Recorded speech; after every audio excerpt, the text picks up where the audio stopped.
Okay, so one more time. Brian, you've added +5 weapon skill, right?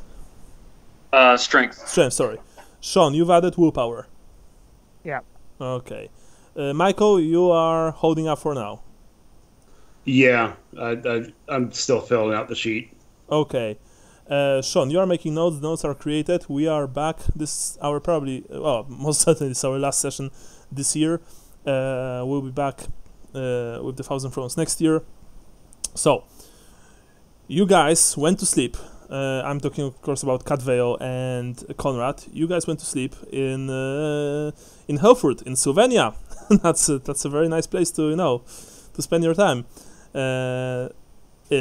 Not dangerous at all. The place that you've got accommodations in is called Mistgarten, and on the map it is here.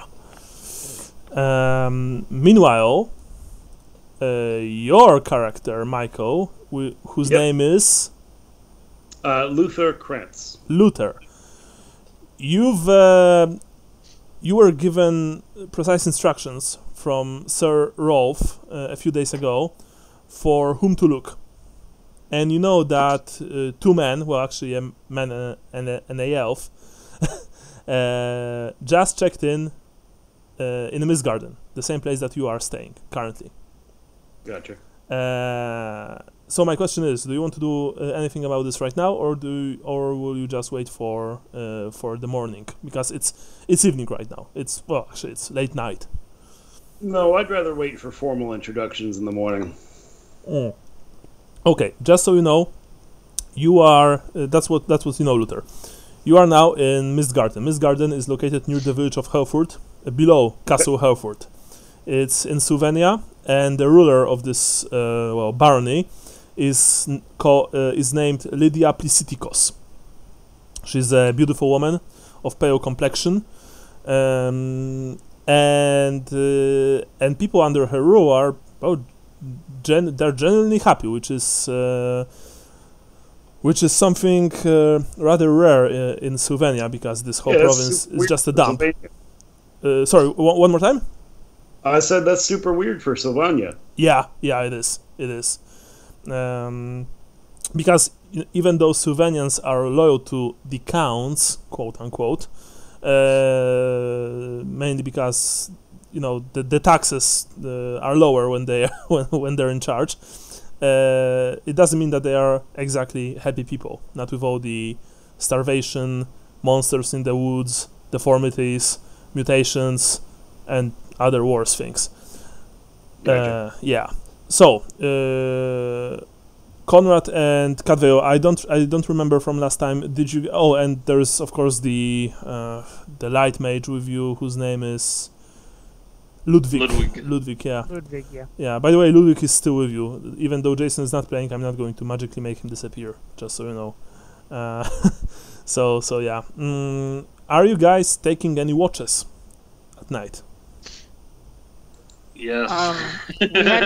We hadn't discussed it, but I feel like, speaking for Cadvale, I feel like Cadvale always wants to take watches.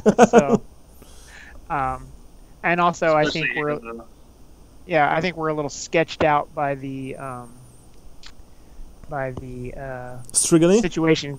Yeah, because I think we've figured out something funky is going on here. We had an offer to stay with the gypsies, but we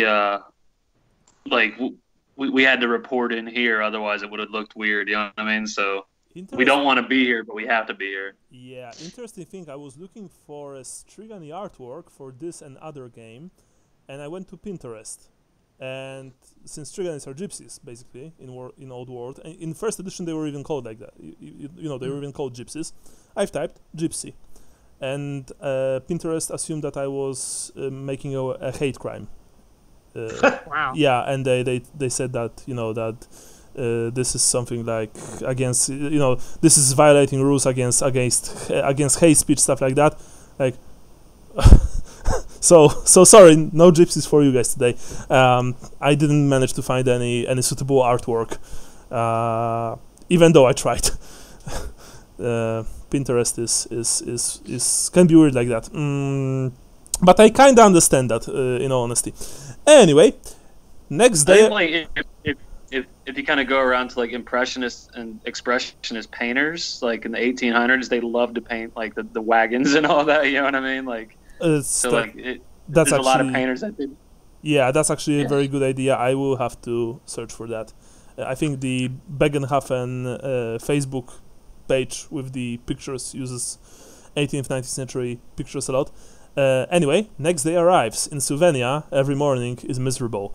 And this morning is no exception. It's gloomy, it's dark, it's depressing. And even though you are in probably a very, like, for Sylvanian standards, very nice tavern, inn, made from a wing made from an entire wing of a very old bathhouse, it's damp. So, you get up. By the way, Luther, you were given appropriate funds, for lodgings and for food, just so you know, when you were staying here, so you don't have to worry about that. Of course, those funds probably are already drying up. So, what are you guys going to do? Please tell me. It's very early, and today is the big important day, because today is the wedding day. Today, Lydia Plisitikos will marry the young Ahmed, the young Strigany boy. Which, while a tad creepy, is nothing to, it's not a big deal. It wasn't a big deal in those times, kids marrying adults, stuff like that. But Cadvale and Conrad, you know the truth. You know the truth about beautiful Lydia. And the kid. Yes, and the kid, who is apparently a scion of a very important person in Warhammer world. Well, I think all we really know is that we need to get him out of there. Most certainly. How are we going to do that? Like... well, remember, I can hear you. Remember that Sir Rolf is camping not far from here. All right. He sent you to recon the area. Right. And of course, to do what you need to do, to do what you must, if the situation, calls for it, right? Yeah. That is correct. But do we actually know where he is right now? No. Okay, that's what I thought. Because all I really know is that we cannot let this marriage take place. If we understand the mad writings of Count de Troyes and the various things we've seen in the triptychs, that we can't allow that to happen.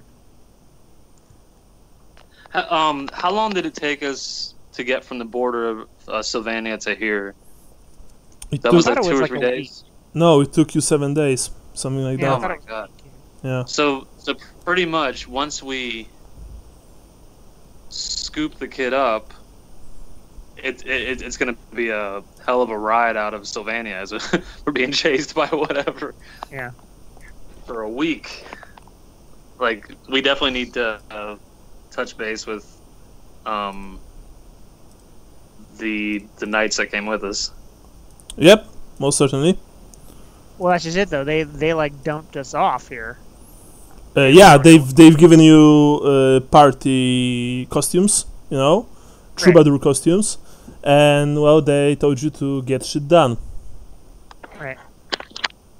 Because they think we're Shroud like agents. Agents of the Shroud, yeah.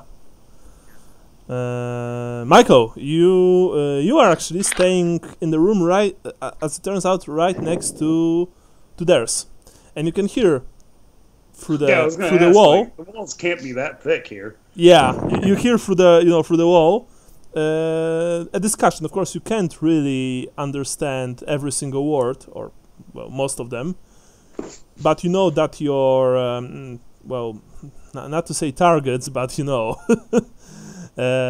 future companions, who knows, are awake right now. Well, that's good. I guess I should go next door. So you guys are... Yeah, sorry. Go. No, go ahead. Yeah, you guys are discussing stuff. When suddenly you hear knock, knock, knock.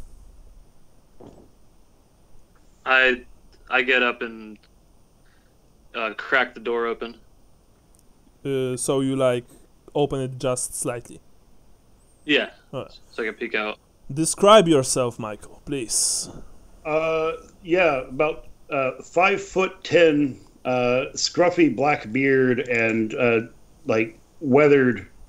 You know, hasn't like cuts a fine frame, but hasn't bathed in probably a week or so from road travel.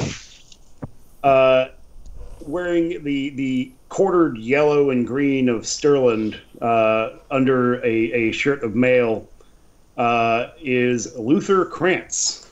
The distinguishing features I have, though, are that my left ear has been clipped about a quarter out.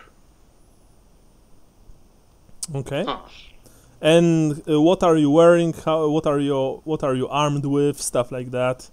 Oh, gotcha. I probably wouldn't have my halberd with me in an inn. That would just be weird.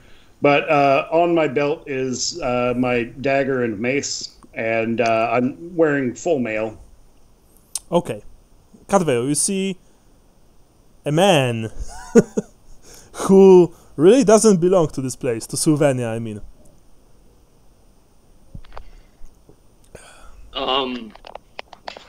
Okay, like when I open the door, I guess I'm 6'2", so I have a bigger frame for an elf, and I have dark brown hair that's just kind of matted and hanging in front of my eyes because I just woke up and I haven't pulled it back yet, and I have a mossy cloak around me, and I'm not armed right now because I haven't equipped myself yet today.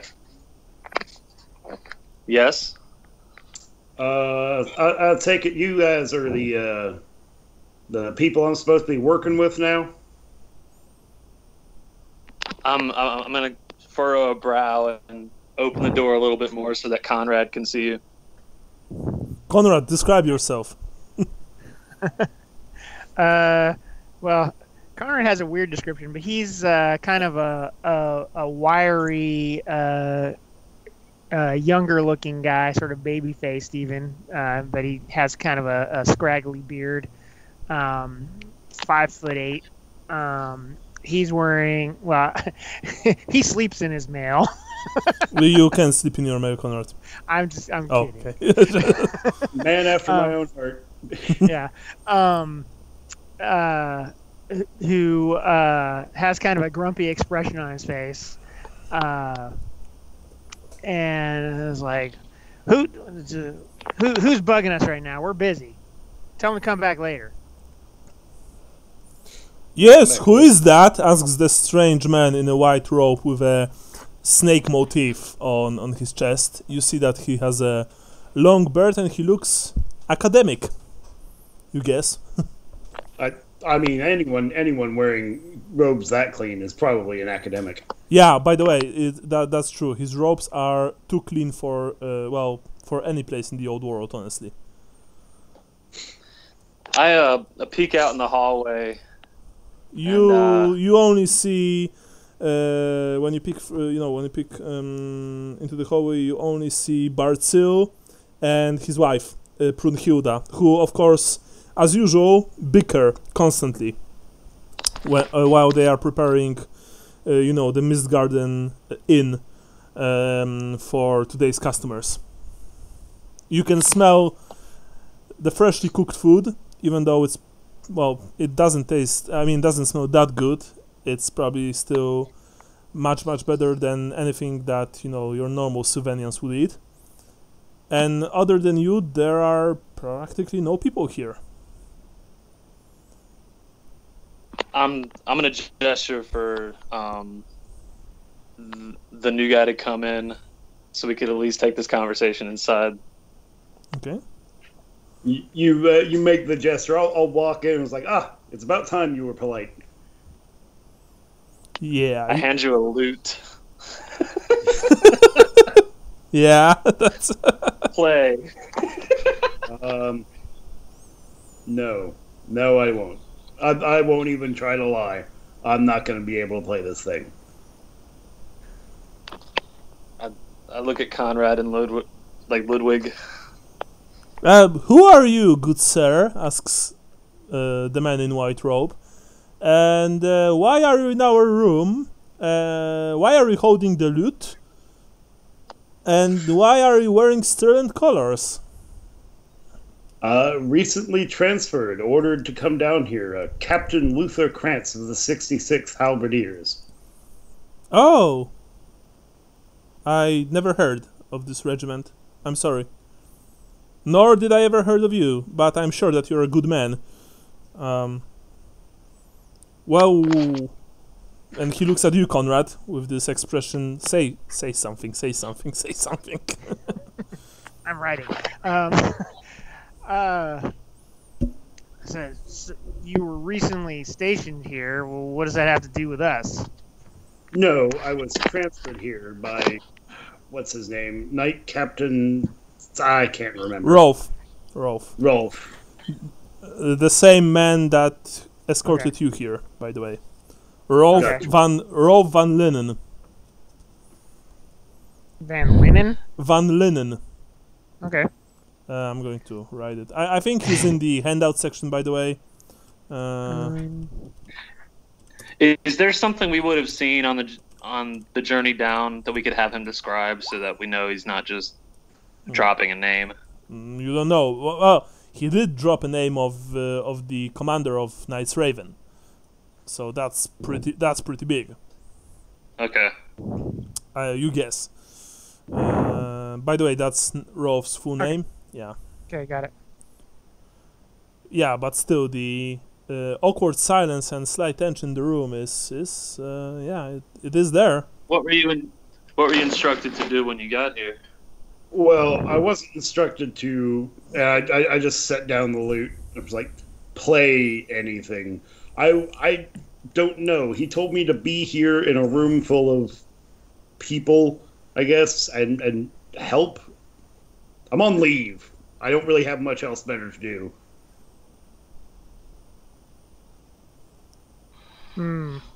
I sigh and then look at Conrad and... Well, gents, this looks like more of the same of what we're in for. Welcome to the party. We're strangers in a foreign land. Yeah, what sort of instruments do we have with our disguises, by the way? You have lyres, violas, flutes, hand drums, and colorful troubadours outfits sewn with bells.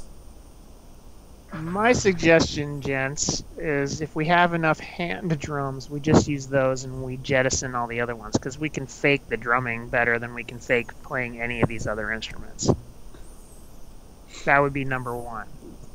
We have to play the instruments? I look down at the lute and just go, do you blow into it? Sterling, huh? Figures. I mean, yeah, it figures. I understand how the instrument works, of course. Yes.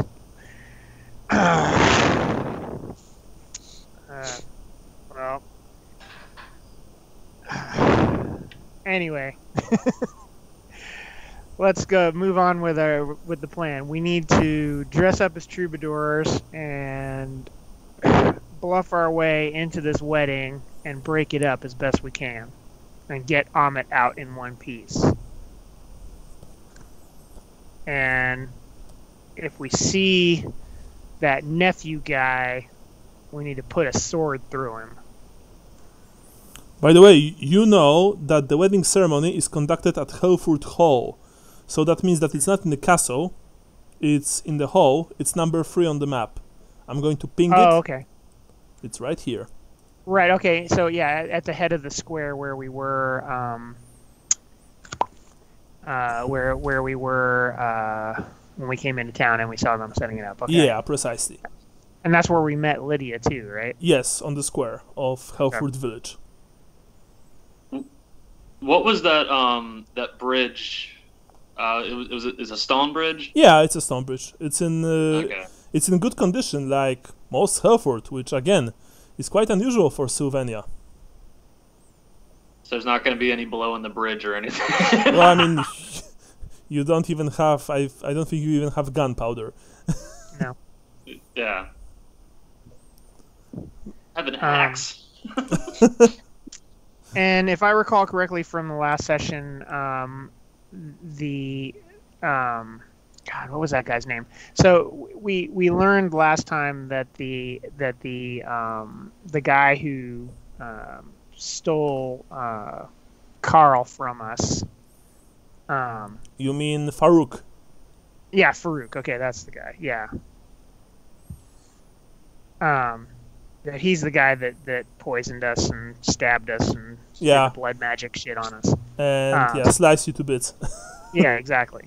So that's the guy we need to. I mean, we don't need to seek him out, but if we run across him, we need to mess him up. Well, actually, he is the nephew of Mama Luca, the leader of the Rumanic clan of Strigany, and I think she said that he won't be giving you any trouble, and that in fact, he just delivered the boy to Lydia, and after that, there's nothing about him really. Mm-hmm. Yeah. Well, you know how Conrad rolls. Well, yeah. Punch first, ask questions never. Yeah, I know. Yeah, ask questions never. Exactly. No, he's just he also holds a grudge. But so yeah,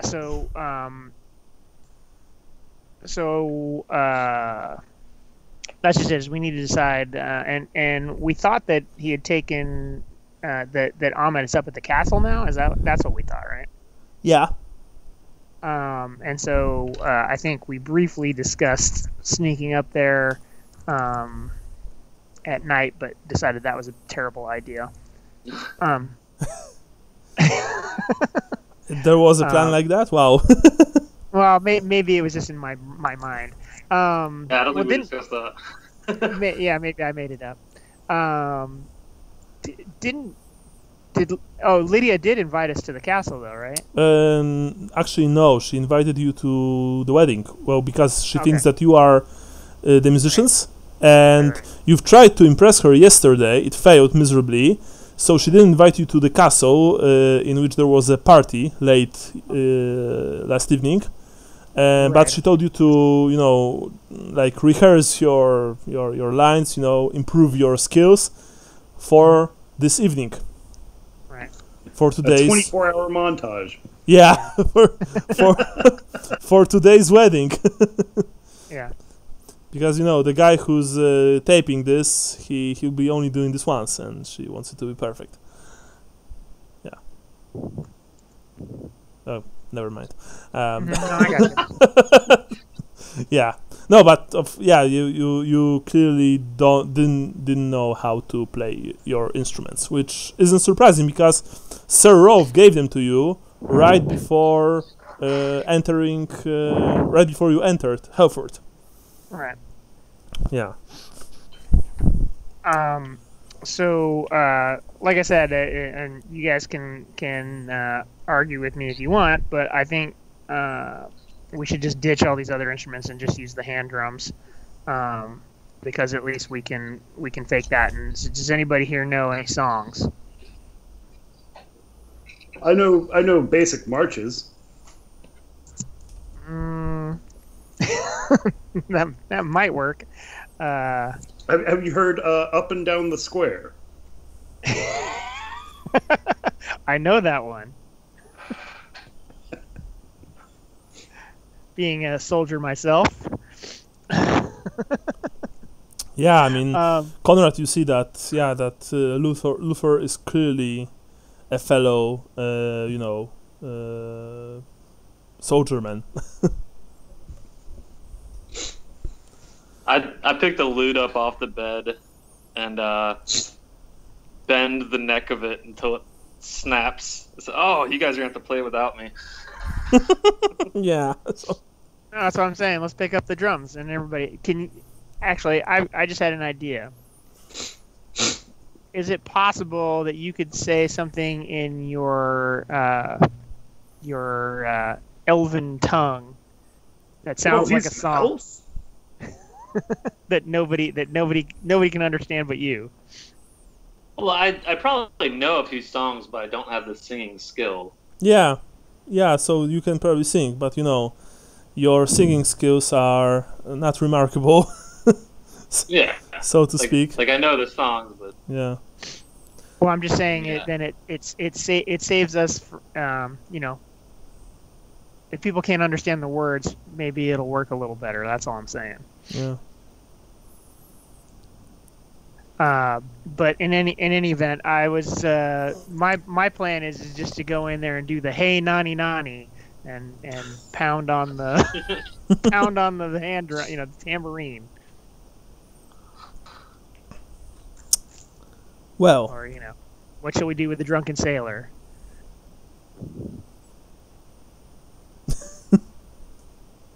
All right. We don't have a plan, do we? Asks Ludwig. Well, you're the plan man, Ludwig. No. That's what we brought you along for. I am the library man. I'm not a plan man. I read books. I'm and sorry to interject, but I'm pretty new to this whole situation. What exactly is going on? Well, maybe you need to sit down for this. Oh, yes. I look around. I'm just like, it's just like beds and a chair, right? Yeah, but I guess I'll sit down next to the elf. All right, you sit down right next to the elf. The beds are basically, very comfy. We dressed up as people we're not, and now we have to do something, and we're not sure what.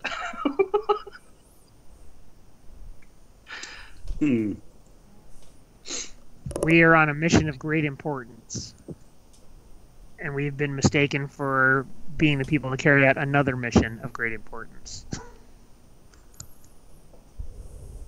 All right, so the mission of great importance is to play music for a wedding.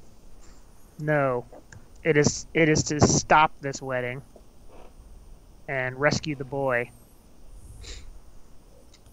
Oh, that's easy. Just throw him a stag and get him caught cheating or something. They'll call the wedding off for that. No, these people will not call off the wedding, and we also don't have time for the stag because the wedding is happening today, this afternoon, right? This evening. This evening. Given that you know that Lady Plisitikos is a nocturnal creature.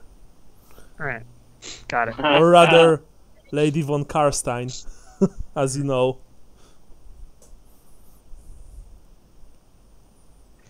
I'm sorry. Was that in character? No, that was just me saying. Okay.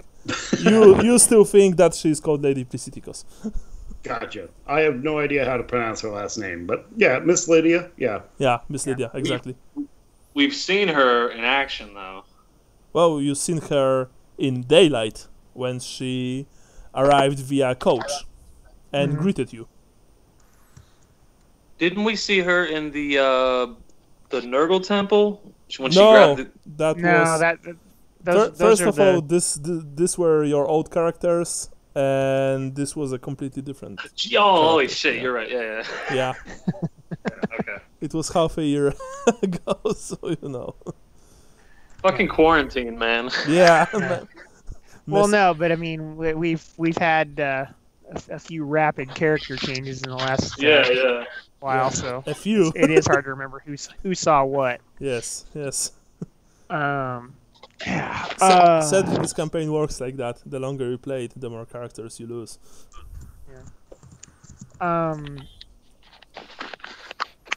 Well, let me just say, gents, says Ludwig, I think we are in a bit of a pickle, eh? Pip pip. I say, we go there, crash the wedding, grab the boy, and get the hell out of Dodge. What do you That's say? what I've been saying, Ludwig. Good thinking. There's Excellent. really not a whole lot we could plan for. Excellent, old chap.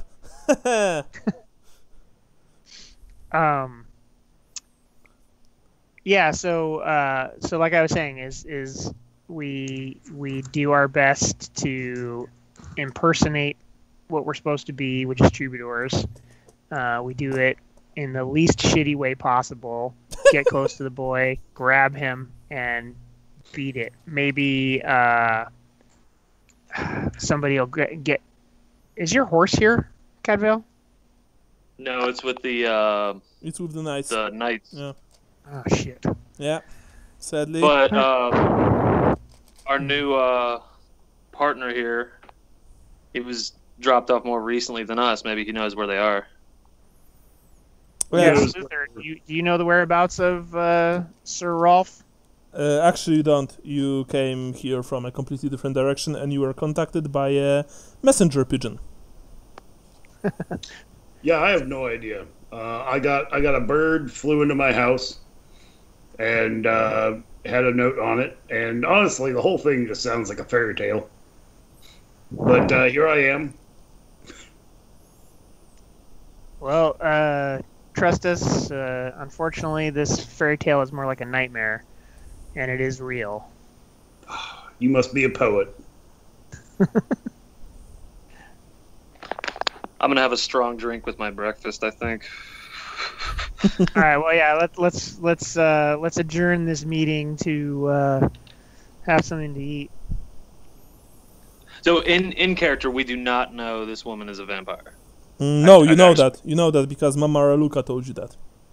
She told you that her real name is not Plisitikos, it's von Carstein. And you've also found proof in the monastery of Saint Ethelbert the Vigilant that Lydia Plisitikos was a scribe there 150 years ago.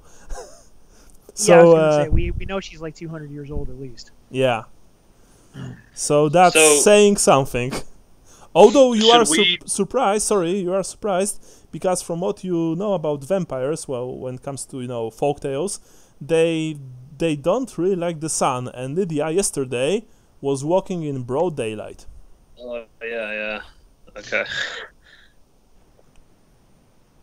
Because that's what I was going to suggest, is maybe we should do something with the sun up, but there's that. Yeah, she met you in, I think, early afternoon, late afternoon, but it was still, well, I mean, it wasn't sunny, but it was, bright. Right. Yeah, because it's always cloudy in Sylvania, yeah. And it always rains down. Yeah. Anyway. Yeah, I mean, we could consider just going straight to the castle and trying to get the kid. But I feel like that has less of a chance of success, and then we also have to go farther to beat it out of town. Assuming that the kid is in the castle, says Ludwig. We don't know where they are holding him, right? He can be very well in somewhere in town, hidden in some cellar, or maybe somewhere here. This place, I believe, is, well, it was a long time ago. It was this kind of fortress with baths in it, right? Yeah. Yeah. So maybe they are holding him somewhere here. That's definitely worth. After we eat breakfast, that's definitely worth exploring around here some more. Yeah. What do you say, Sir Lothar? How are you? How well are you versed in the espionage techniques? Tactical espionage action. If it comes to field tactics and hiding a bunch of men behind a copse of trees so we can lure a idiot into open ground and then stab him a bunch so he dies, I think we can make this work. Excellent. You're a perfect man for the job. I always knew that. What? Says Ludwig, looking at all of you. Thanks, Ludwig. We have to work with what we have, right? Yes. And what you have is a gazetted captain, and I can guarantee that whatever we need to kill, as long as we have 20 to 40 men, we will kill it. Well, we don't have 20 to 40 men. I believe he's sincere. He seems as clueless as we are.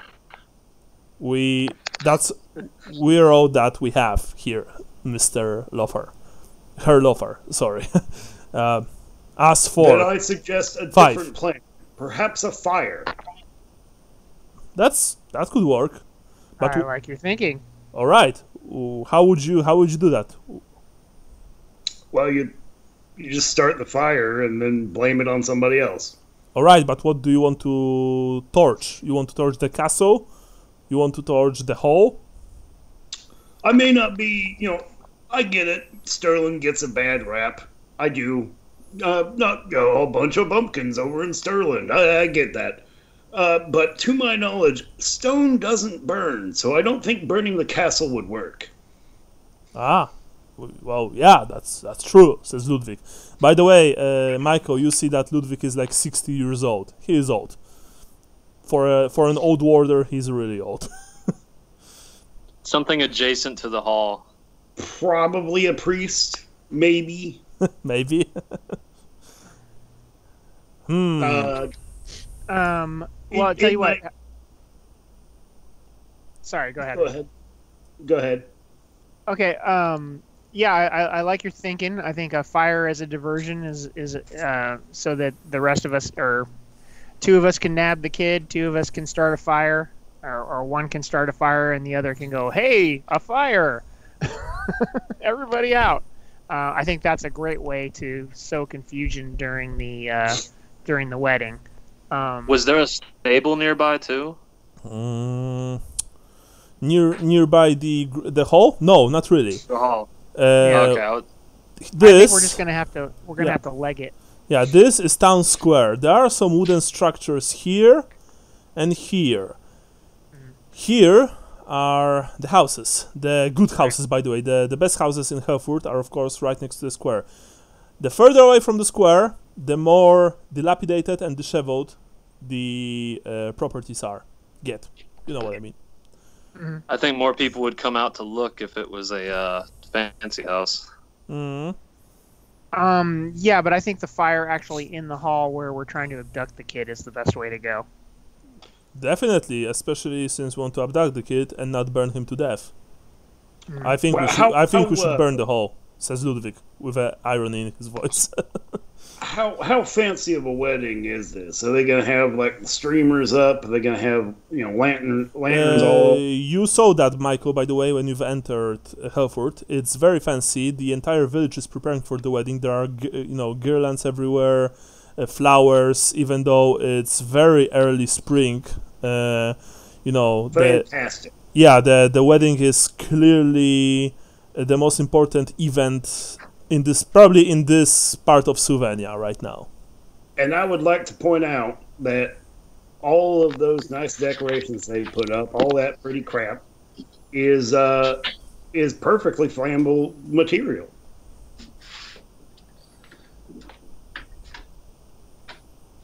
So it doesn't really matter where we set the fire; it'll all catch fire.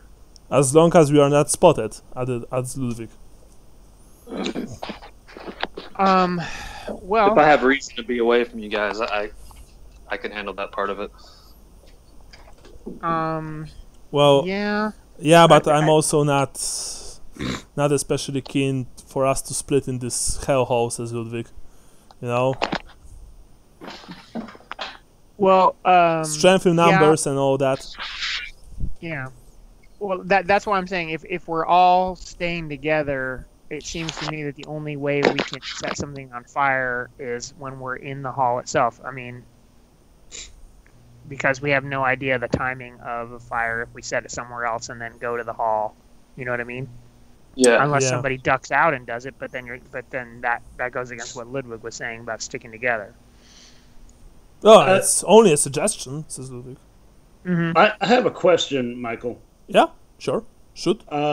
So, from what I've gathered from everybody else, horses aren't really an option right now, as we don't know where they're at. would it be possible, because we're pretty close to the river, would it be possible to get a boat? That's a very good question.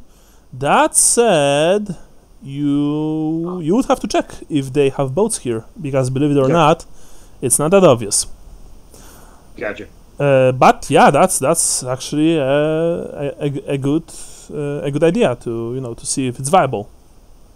So we have some scouting to do today. Yeah, we need to scout for places to burn. We need to search Mist Garden a little bit more, and we need to look for our exit strategy, be it boat, horse, or on foot. Yeah, I wouldn't count on horses, Ludwig. I honestly think that if we manage to grab the kid, we just have to leg it towards the bridge and towards the Hungerwood. Hope that will, bump into Sir Rolf and his men along the way. Yes. Yeah. But first, let's eat something. I'm starving. Yeah, I could eat. Yes, let's eat. So, you go outside, and by the way, Conrad, Ludwig, and Cadveil, since you are the troubadours, your meals and your accommodations here have been paid for. Lothar, you've been given enough cash from one of Sir Rolf's contacts before you've entered Helford that you can still afford eating here and sleeping here. Sure. At least for a couple days more. Yeah. So the owners of this fine establishment, a pair which, like I've said before, they try to be very snobbish, and they try to impress you, but at the same time they constantly argue between themselves. They're named Barzil and Brunhilda. They of course give you the best food that they have, which is eggs, freshly baked dark bread. Some kind of very bitter but strangely good tasting brew to wash it all down, and some bacon too, but very few strips, and they're very lean. Unfortunately, it's still Sylvania. Bartzell, I hate to ask, but yes, you being Sylvania, and you might not know, but can you heat this beer up for me? He looks at you with this expression of weirdo, but says, "Very well, sir. Of course, I will heat it up for you." Beer only tastes good when it's hot. Of course. He takes the beer, and he. Conrad makes the sign of the hammer. Yeah. Yeah, I'm looking at him strangely too, and I don't even know the custom. Yeah, Ludwig also. No, you guys are gonna get a lot of just weird batshit traditions. No, we've experienced the heated beer already. All right, good. We thought it was weird. Yeah, Ludwig also looks at you strangely, and he just mutters something to himself. Barzu heats the beer in a small iron pot, hanging above the fireplace. The entire Mist Garden is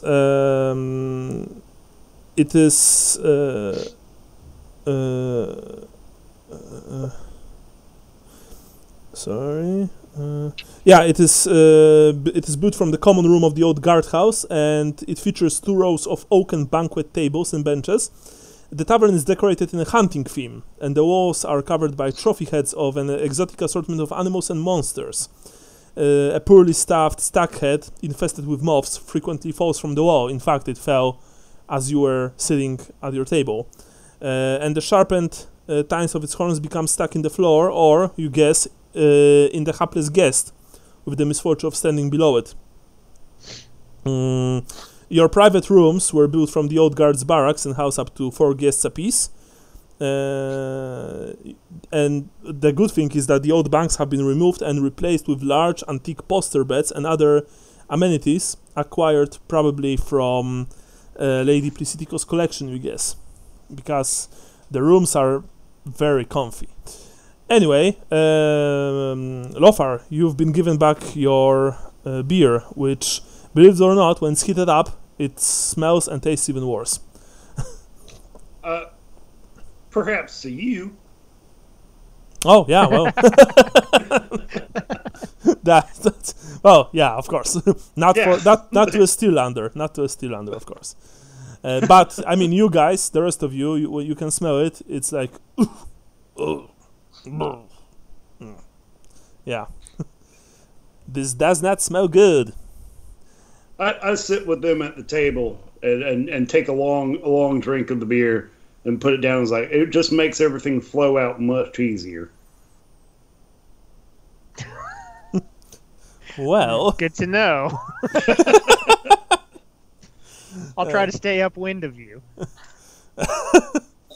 Yeah. At some point, that's very kind of you. Sorry, Brian. I want to finish my meal early and go back up to the room so I can do my quick sacrifice for my cloak. All right, yeah. You nick your hand, you smear a bit of blood on your cloak. You remember what happened last time when you didn't give the spite living in your cloak. It's usual, meal. It didn't end well. Ludwig looks at you, Mike Lothar, and is like, so tell me, Herr Lothar, how well versed are you in fighting the living dead? And he says that in a hushed tone. So Luther goes from his laid back kind of joking manner to just dead serious, and just starts muttering prayers to Tal under his breath. And just does not make eye contact with anyone else. Mutters a prayer, eats a bite of food. That's an interesting reaction, says Ludwig, looking at you, Conrad. Yeah. Well, then again, I've seen stranger things in the Crusade of the Child. Oh, wait, he wasn't in the Crusade, sorry. I've seen stranger things during my long journeys. The dead should stay dead. Oh. Any dead that are out in the open, out in the daylight, out in the night, don't need to be messed with. Well, sir, I'm afraid to say it, but we'll have to mess with quite a few living dead today, probably, or rather tonight. You see, and he whispers even more, Lady Pliciticos is not her real name. It is von Carstein. Luther just stops eating and puts everything down and puts his hands on the table. You need me to make a roll real quick? You need to roll for Common Knowledge Empire to know what a von Carstein is. All right. How do I make a roll on Roll20? On the left side, you see a small menu with the arrows, the cube, stuff like that. Yep. And there's a dice there. D100. All right, and rolling 2d10, correct? No, you click the dice. I usually do that. You select advanced. You have advanced row. You select. Oh yeah, D100. Oh yeah, you've passed. Excellent. Yeah. Yeah. I mean, Sean. I think Sean knows a few hacks when it comes to Roll20. He's much well versed in it than I am. I always try to use the character sheet, and it has a roll function next to whatever skill or a characteristic that you're rolling against. And I'll do that from now on. It's a little bit easier. So what I've been doing is I pull up my character sheet, and then I click on the thing to make it a separate window. I've got that. So that I imagine it also displays what your skill is, what you have in that skill. Yes. Gotcha. So that's the hardest part, is remembering to update between paper and electronic to make sure that they're the same. Gotcha. Yeah, and by the way, guys, just a very quick thing from me: when we finish this campaign and we'll switch to 4th edition for the next campaign, I will buy the whole official 4th edition upgrade. For Foundry or for R20? For R20. There's a whole 4th edition upgrade from Cubicle 7, I will buy it for us, and we'll use the tokens, we'll use the sheets, we'll use everything. I am right now using in different group unofficial character sheets for 4th edition, and they are very good. They basically do everything for you. Just so you know, it will be much easier, but that's still a few months before us. Just so you know. But yeah, aside from that, the 6 I assume means I passed. Yes, you've passed because you have to roll below your characteristic. Yes. You've of course heard about von Carstein, although they are they're more of a myth, a sinister myth, than a fact. That said, you are a Stirlander, and Stirland suffered greatly at their hands. So you do know that they are, or at least used to be, a legitimate threat. The vampire counts, the progeny of Vlad, the vampires. I put my hands on the table after, I put everything down, put my hands on the table, and then turn my head to the left and spit behind me. And just say, you have me until we can put this bitch back in the grave. Quite, says Ludwig. That said, old boy, our priority, and I'm sure that Sir Rolf told you that, is the rescue of the boy. Child, Ahmed, you know what I mean.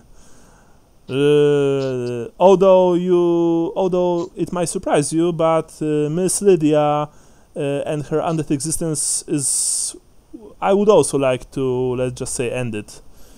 I am, after all, a magister of the Order of Light, and we are sworn to destroy any and all undead abominations walking these lands. That's some kind of teacher? I am a mage.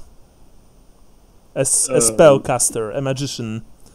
You work the evil arts. You see that Ludwig has this look like it's not the first time, and he's like, "Yes, I am a witch. I've just escaped the pyre for this long." Blessings of Tall, and I hope you learn to mend your ways. Thank you, thank you. Conrad slaps him on the shoulder. I like this guy. Yeah, me too. He says, and he just, with this stone-cold expression, drinks the rest of his disgusting brew. Anyway, where's the elf? By the way, maybe... Elf? Well, Cadvale is the representative of an elder race. I figured that maybe it's time for you to harass him a bit, instead of me.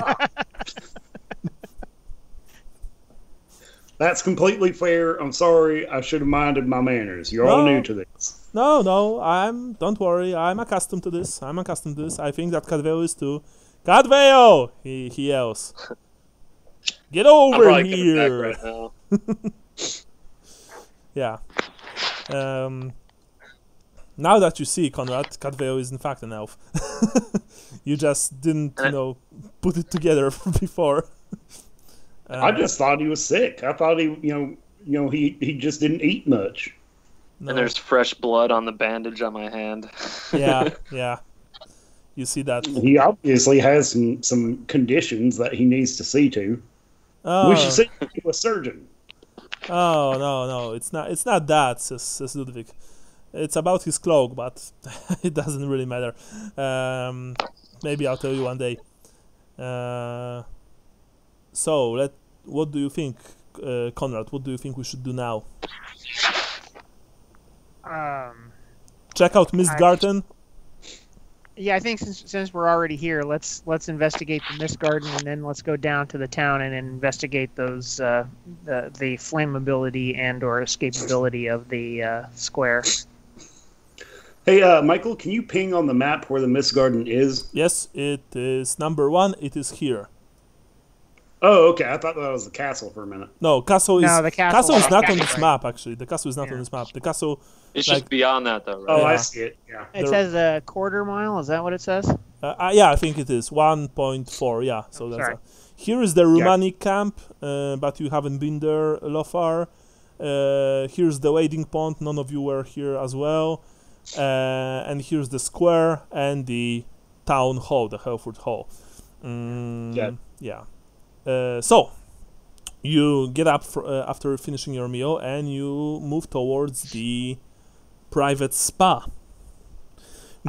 Quick question. Yeah. Because now I'm trying to remember.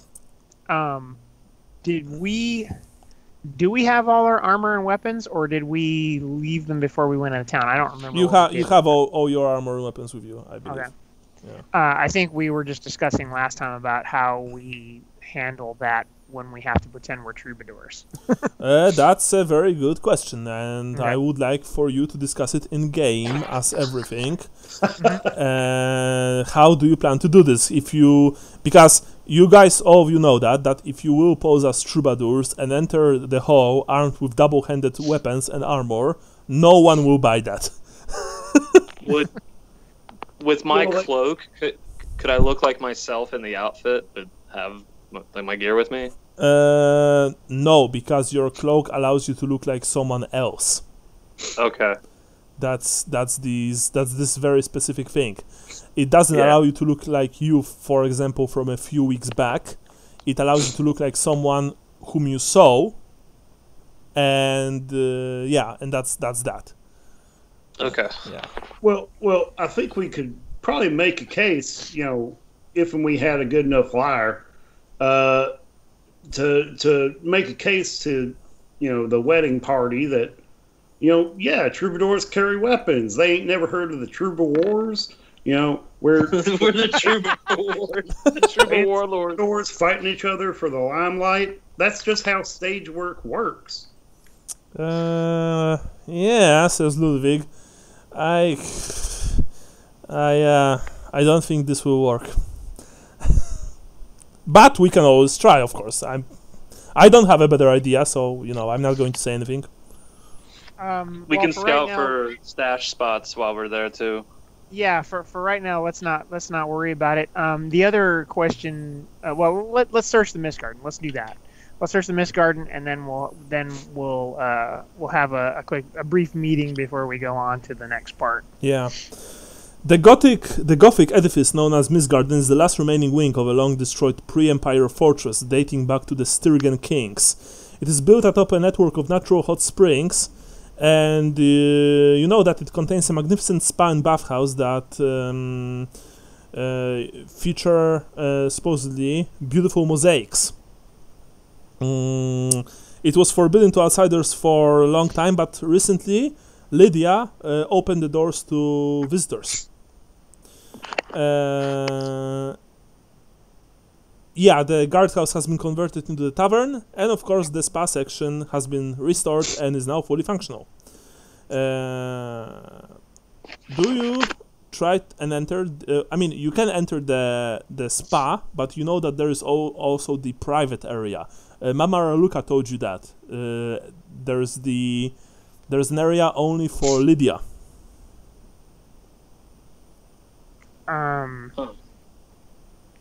Yeah, let's investigate that. Let's go to the regular spa first and nose around, and then let's see if we can find this private area. You are, as it turns out, currently probably the only visitors in Mist Garden, and you enter the bathhouse. It's true to what you've heard. It features beautiful mosaic depictions of a heart emblem, not heart as an organ, but heart as a dog, as a hunting dog. Yeah, HART. I thought heart was a deer. Yeah, I thought heart was a deer too, but that's so it's deer, because in Polish heart it's a breed of hunting dog. They are very lean. They are very fast. Hunting dogs for people who hunt ducks, stuff like that. Like a beagle sort of thing. But they are taller and longer. Well, that's a weird looking boy. Yeah. So, but if you are saying that heart is a stag, then of course, it depicts a stag on a mosaic, and you can see that probably it costed it had to cost a lot of gold to restore these baths to such a level, because the details and the workmanship is just incredible, especially for Sylvania. It's it's pretty interesting. I just looked up in the dictionary. It says an adult male deer, especially a red deer over 5 years old. Yeah, so that's perfect. Honestly, yeah, that's perfect. But you see that there is nothing here, and there's no one here. It's quiet, eerily quiet. But there is a closed set of doors in the nearby wall, probably leading to the private section. Gentlemen, let's look around and make sure nobody's watching us, and then go to those doors. Well, no one is watching us, says Ludwig. We are the only people here. I hate to say it, but wouldn't that be like a criminal crime? Ludwig looks at you. You must be new to this, right? Well, I mean, I'm not going to stop you from doing it because I was asked to help you. I am going to step outside and stand in front of the door and just try and keep people from coming in. Very well. Okay, give us a whistle if anybody's coming. Remember one thing. I'll try my best. Herr Lothar. We are going to break through this door, but this door belongs to a vampire. Is it still a criminal thing? Breaking into a vampire's private quarters? No, that's not criminal at all. I suggest you use as much of a battering ram as you need to get through that door. Excellent, says Ludwig. So, who opens the door? Conrad will go and open it. All right, you, Lothar, you stand outside and watch for any potential, interference, while you guys approach the door. The door looks solid and sturdy, as all doors are in this place. Conrad, you try to open the door. The door are locked.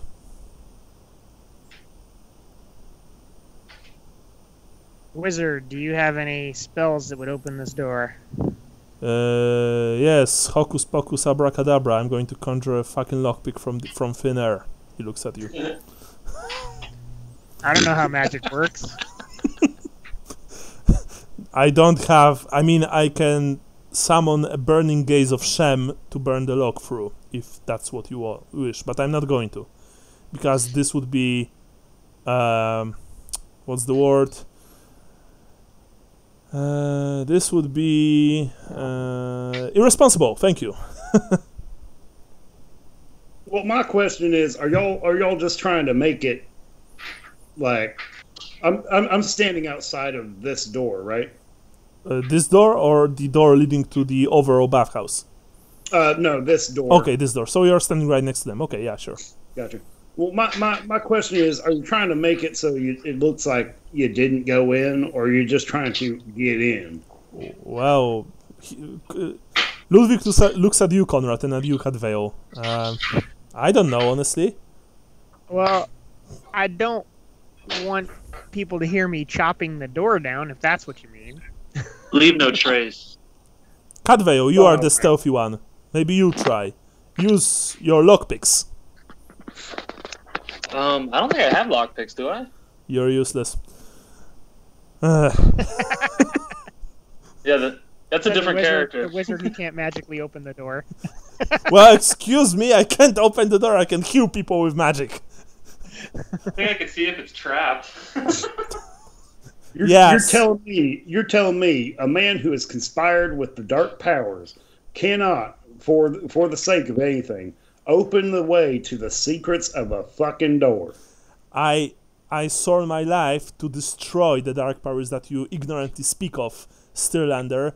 I was. Hey, well, guess what? They're probably right behind that door. Oh wait, you can't get in it. You don't have a key.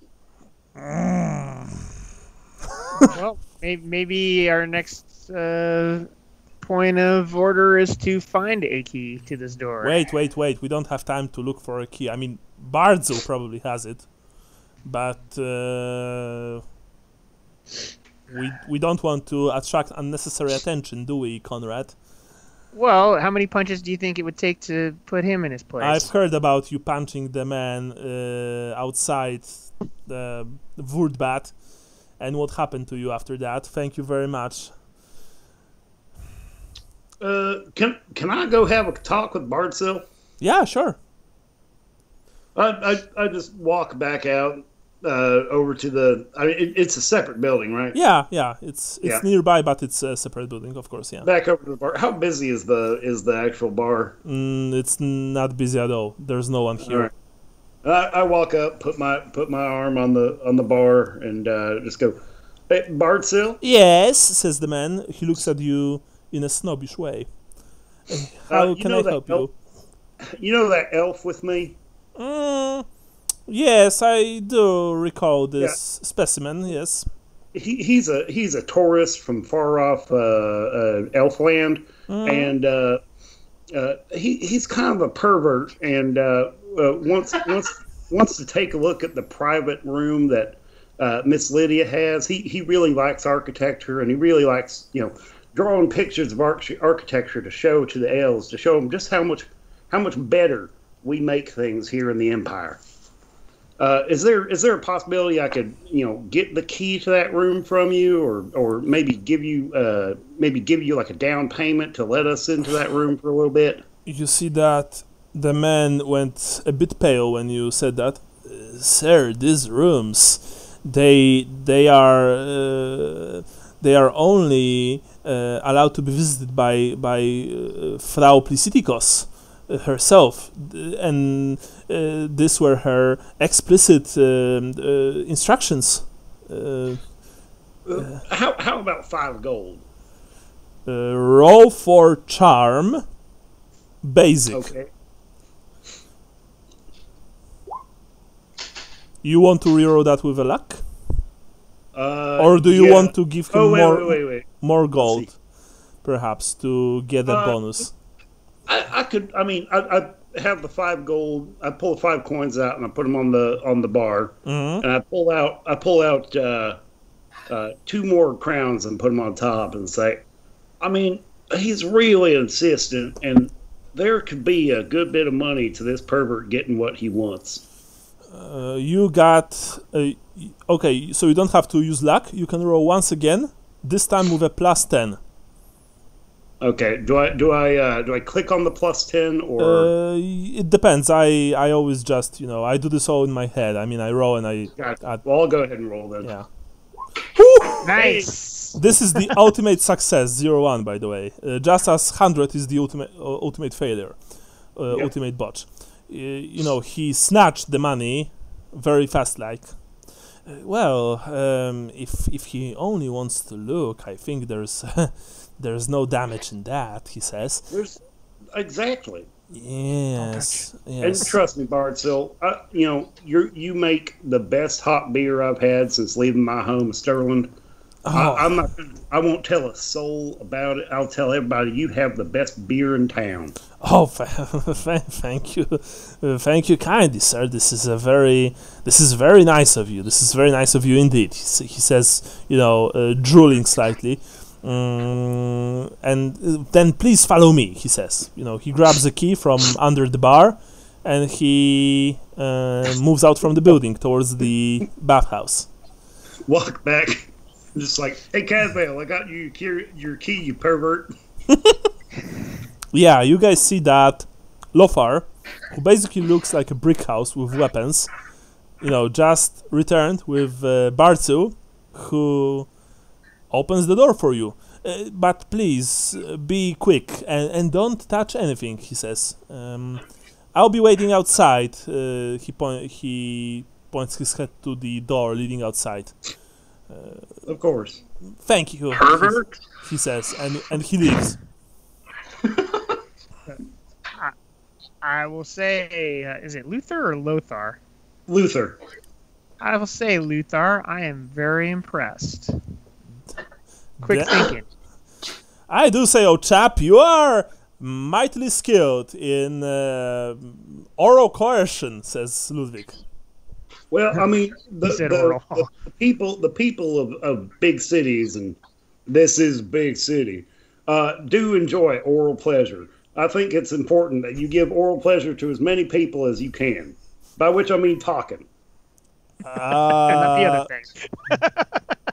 I'm not sure what scared me more. Your talk about oral pleasure or the fact that you think that this is a big city, says Ludwig. You never been to Altdorf, did you? Were you? That's in Rockland, right? Yeah, that's only the capital of the empire.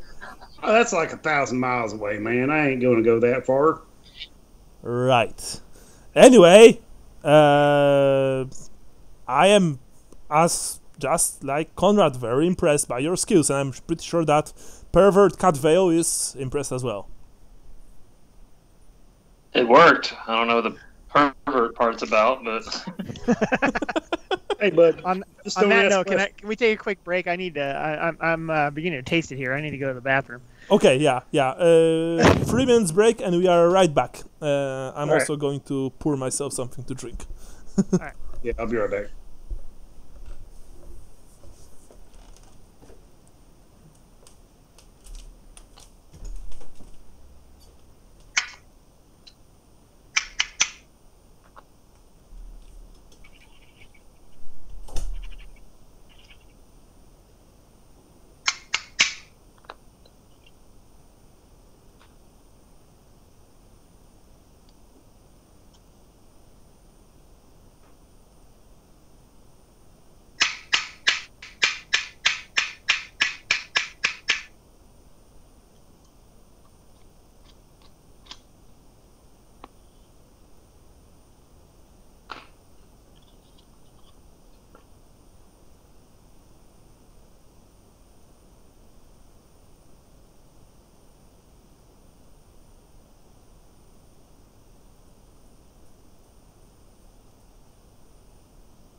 All right, I'm back.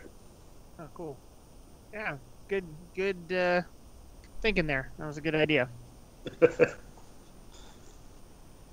Because seriously, my character would just be like, let's just go and beat the shit out of him until he gives us the key. Well, one of my old characters was all about picking locks and everything. Yeah, sorry, this is taking me a bit. The only WFRP I played is 4th edition. Okay.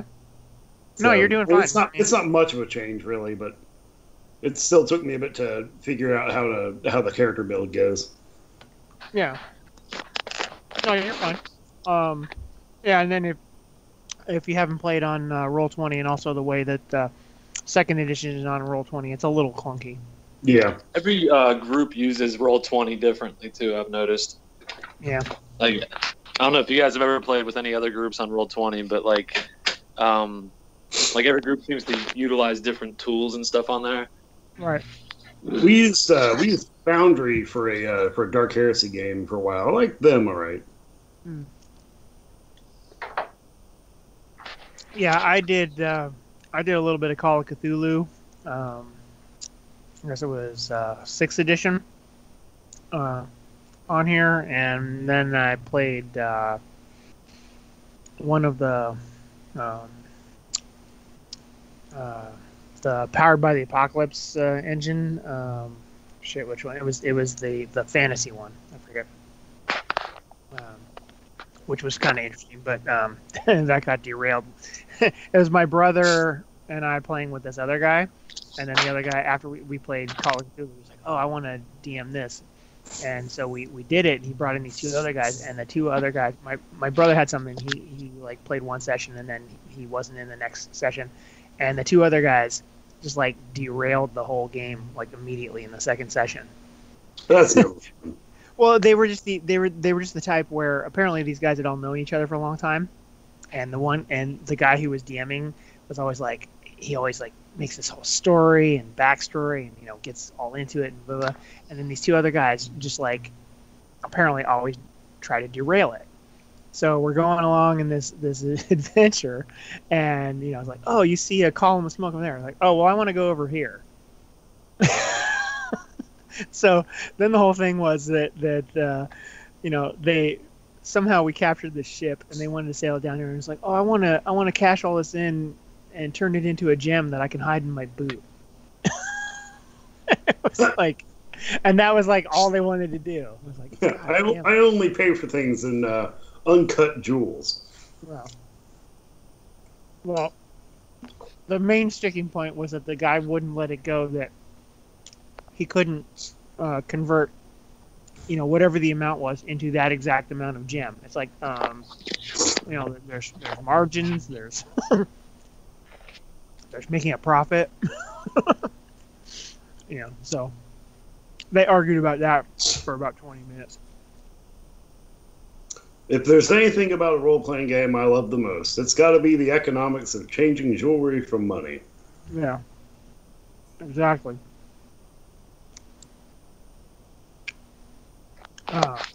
Yeah, but so anyway, so I think putting the extra money on the table was good too, because you want to save those luck points. You have 3 fate points, right? 3. Mm-hmm. Do you have the lucky talent? I don't. So you essentially just have 3 luck points you can use to re-roll. Or I think you can pre-spend them to also give yourself a bonus. Fate is a get-out-of-death-free card kind of thing, right? Correct. Yeah, so fate doesn't work all the time, but works most of the time. Yeah. What generally ends up happening is you just take it to not die or to not take a crit. Gotcha. And I think it's if you take it to not die, you're just essentially rendered unconscious and are out of whatever's going on. Like, oh, you would have lost your head here, but instead you slipped on a banana peel. Yeah, exactly. So like I've used it a couple of times to like, oh, I actually didn't have my arm chopped off.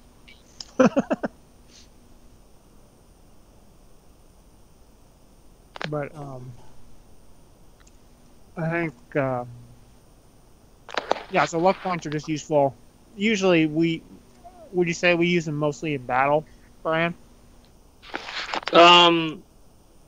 Yeah, or like I think one time you and Jason used it to avoid drowning. There was no battle, it was just you guys couldn't swim. What is a luck point? I didn't see that when I was building a character. Yeah, so it's a not, house rule. Yeah, it's not on the character sheet. So what it is you essentially have, unless you have the lucky talent, you have luck points equal to your fate points. So that's the other reason why you want to try to guard those fate points as best you can. But that you can use it to re-roll, and I think sometimes you can pre-spend them to give yourself like a bonus at a roll if you want. Okay, so it's what fortune is in fourth edition. Yeah. Gotcha. Luck points are fortune points. Yeah, that sounds reasonable. They're best saved for like life or death situations, or if it's the end of a session and you haven't used any. Oh man, any of the bonuses are best saved for that kind of stuff. Yeah. So that's or like we're trying to do like a search. A reroll. Yeah, we really need to find something and everybody's failed and it's like, fuck it, I'll use a luck point because we really need this. I think it's actually better as a reroll than it is a bonus, because like a bonus like only gives you 10%, but a reroll, that's a whole other chance to like get whatever you need. You know what I mean? Although I have had a couple of occasions where I failed, used a luck point, and then I fumbled. Or you need to roll a 1, so might as well make it an 11. Yeah. So give me a second here. Which one of you is Cadvale? That's me. Brian. Yeah. Brian? Yeah. Got it. And then which one of you is Conrad? That's me, Sean. Gotcha. And then that's it? There's 3 of us. There's Ludwig, but he's an NPC right now. Gotcha. Yeah, we don't know if he's coming back or not. Yeah. Gotcha. Yeah. Oh man. I'll get names down eventually. Yeah, that's cool. Yeah, that's why I suppose I could change my name from my actual name to my character name on the on the thing, but I tried to figure out how to do that. So I had forgotten all about it, but when we were in settings, so if you go to the settings tab, the top of the thing under there has your display name. So here, I'll just change it right now. How do I add my character portrait to that? Hold on one second, I'll get over there. Yeah, I was trying to figure that out too. See, so I just changed it to Conrad. You see that? Yeah. All right, so let's go back to the journal tab.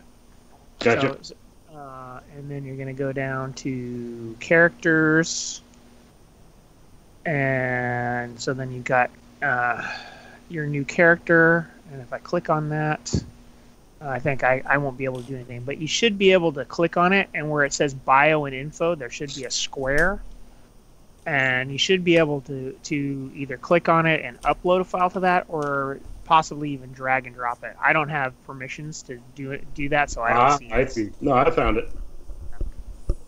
How do you make that your main photo though, instead of like the generic? I'm here. Oh, yeah, nice. You mean for your screen? Like where it has our names in the bottom, Yeah, like yeah, where the yeah. video would be. Let me look at that. Yeah, because mine is my avatar that I use for like Gmail and stuff. All right, did that change over? Yeah, you've got your name now as Luther Krantz, and it has the picture next to him in the characters pull down now. Fantastic. Yeah, so that's good. Yeah, your character or your icon here for when you're connected. Let me see if I can see that. I see it. So it has your avatar size. Yeah, I don't remember how to do your actual avatar right now. On Roll20? Yeah. You go to the settings. Yeah. And actually, I think that you have to do it from the main screen of Roll20, not from here. Right. Well, Yeah, I'll that's what I thought. Not from the game itself, but from your Roll20 settings. Yeah. Yeah. I just changed my name to my character name because Michael was saying that he wasn't sure who was who. Okay. Yeah. Brian, you can also do that. Yeah. If you want, change your name for Cadveo of Murdele. Exactly. Oh wow. Nice. Nice. That sounds like a made-up place. Yeah. And I'll call myself. Teloff. Let's say cool guy, Mick, cool face. The GM is the master of change. Yeah. Just change it to God. I'll later change the avatar to a Lord of Change. Yeah. Anyway, you guys are given access to the private baths of Lydia Plistikos, or rather to private spa of Lydia Plistikos, or rather Lydia von Carstein, as she is really known. You enter the private baths, and you see that they really look like all of the other, except that that the largest basin is stained rust brown. And there's she's really dirty. Sorry, what? She's really dirty. There's also another smaller, and it is half filled with used bath water. But the largest one is stained rust brown. All of you can make perception tests. Sweet. Oh yeah, I'm also going to roll for Ludwig. Wow. Okay. Oh. Did I make it? Oh, I did make it. Sweet. Because I saw Luther's and I was like, what? It looks really weird. Must still be some dust in my eyes. Yeah. It looks really weird when I look. We're in all these nice baths, but I still haven't taken a bath in probably a week. Okay. Yeah, I think only a week. I think the rest of the guys also haven't showered, washed themselves for quite some time. The last time you guys took a bath was in the monastery in Stirland. Well, that's about a week ago, right? Yeah, and it's really weird to see Conrad Rose, Cadveo Rose, Luther Rose, Zinch Rose. Zinch Rose again. Yeah. So anyway, Luther, you don't see anything you think out of the ordinary, except that if this is this lady's private bathhouse, it's really dirty. She must be a pervert just like Cadvale. Yeah. Zinch, Ludwig is really checking the mosaics. He's not paying any attention to to anything else. He mumbles something under his nose. But Conrad and Cadveo, you see one thing. You see that basically in a basin at the rear, there are small bubbles periodically breaking the surface of a residual fatty liquid coating the tiles. Is there something we could poke in the water, like a... this is not the basin which is half filled with water. This is a completely different, smaller basin. There's almost no water there, only a small coat of this strange fatty liquid coating the tiles, and at one place you see bubbles breaking the surface.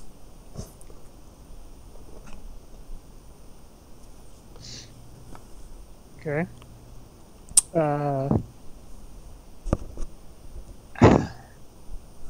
Do we have daggers on us? What do we have on us? I don't know. What did you took with you from your rooms? I'll take my sword out and see what's in there, I guess. Yeah, by the way, I honestly didn't say, so I'm probably still in just my clothes. No, we can say that you did took some weapons, Sean. No problem. Just tell me which ones, and it's all good. Oh, okay. Well, then, yeah, I would have had my sword and dagger or whatever it is I have. I don't even remember anymore. Okay. Yeah, I have a sword. I have my sword and my shield, and I guess I'm wearing my armor. Okay, and what about you, Luther? What do you have with yourself, on yourself? I'm wearing my armor and my brightly colored, nice officer's uniform. Okay. But other than that, I've just got my mace and my dagger. Excellent, excellent. And you see that Ludwig has his strange white robe on him. This robe, again, is immaculately clean. It has a serpent motif on stitching on his chest. And I see that Jason didn't even add weapons. So, yeah, so he has his stuff, you know. I remember he had like a club or something. Yeah, and he has a mace. He also has a mace at his hip. Okay. Which for you, Luther, it looks strange that, you know, such an old man is wielding a weapon for... Sorry, such a brutal weapon, honestly, but, you know. Hey, it's effective. That's just a point in the right direction. He's soon going to see the light that he says he knows. Yeah, that's probably true. Yeah, so... Oh, and also, I would like to point, Luther, that you see that Cadveo has this very beautiful, very long cloak made from leaves, apparently. And Conrad has a sword at his hip with a pommel guard, with a cross guard shaped like a bull's head. He's from Ostland? Yes. You like, without even rolling, let's just say that you see that he's an Ostlander, you hear his accent. It's my neighbor to the north. I know all about this crap. Yeah. And they always stiffen us on trade. Yes. But they are also considered a bit of a rural province, just like you guys. But from what you've understood, some would say a little more rural. Yeah, well, I mean, from what you understand, you know, Ostland currently is practically no more after the war. It's been almost completely, supposedly it's been almost completely destroyed by the hordes from the north. So, who goes down to the basin? Oh, it's we see it down in the basement. Basin. Oh, basin. Yeah. Conrad draws his sword and starts going over to where the bubbles are. And sees if he can see anything before he sullies his sword by poking it. All right. Cadveo, I also heard that you were taking out your sword and also checking the this thing, right?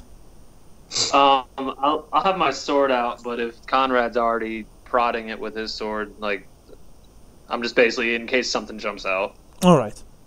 Luther and Ludwig, you see what's happening. You see that Conrad is going into the basin with his sword out, and Cadveo is also arming himself.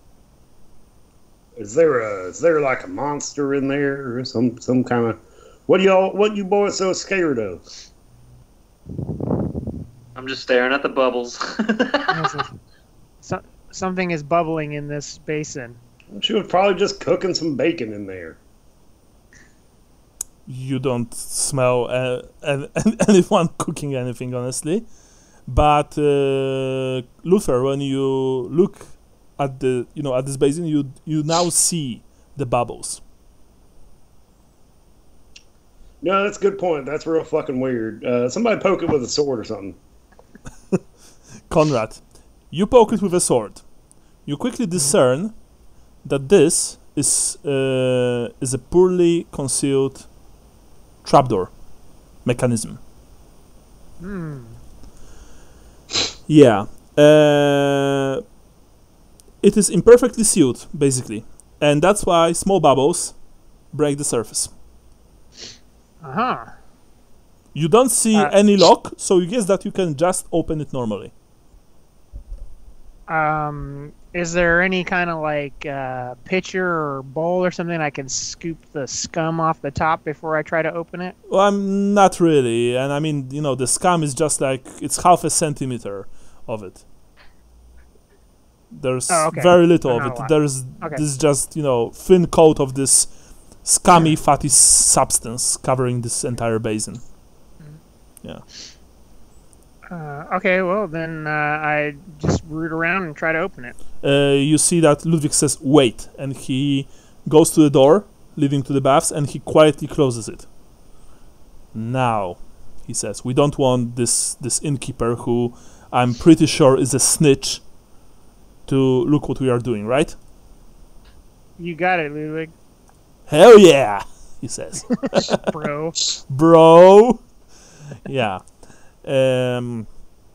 You try and open the trapdoor, and you do it without any problems. The trapdoor opens, and it opens to a rusty metal ladder leading into the pitch dark-esque tunnel. Ah, shit. Are there any candles in here? Hell, we have a light wizard. Amazing. Oh, yeah, I forgot. It's... shit, he says. Call upon your years of study and hard work to conjure us a candle. I'll do something much better, you heathen, he says. All right, all of you lot, gather here. Stirlander, take your weapon out. I produced my mace. You see that Ludwig begins to chant and sketch some strange symbols in the air.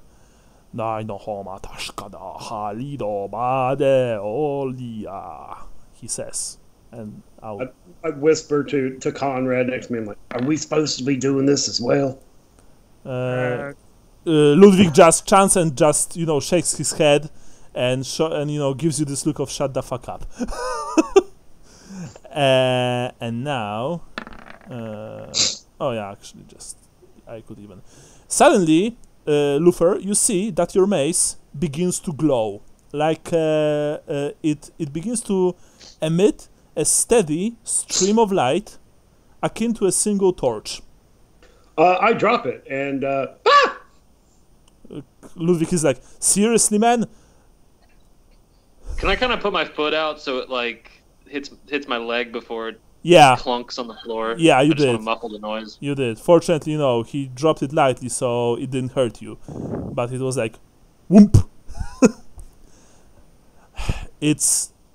You're safe. It will only give off this light for, I believe, for like an hour or maybe even shorter amount of time, right? Pick up your mace. Okay. You didn't. It's not going to do this forever, right? No, it's not. That's why we need to hurry. Is that just stupid? Right, now, Cadvale, show me this sword of yours. I produced the Raven pummeled sword. Yeah, you see that Cadvale. You see, Luther, that Cadvale has this. Well, he is dressed like an elf, you guess, because his clothes have this alien cut to them, but his weapons are clearly human-made. His sword, for example, has symbols of the Morite cult. I make the sign of the god of death. Yeah, sign of Raven or the sign of the gate. Sure thing.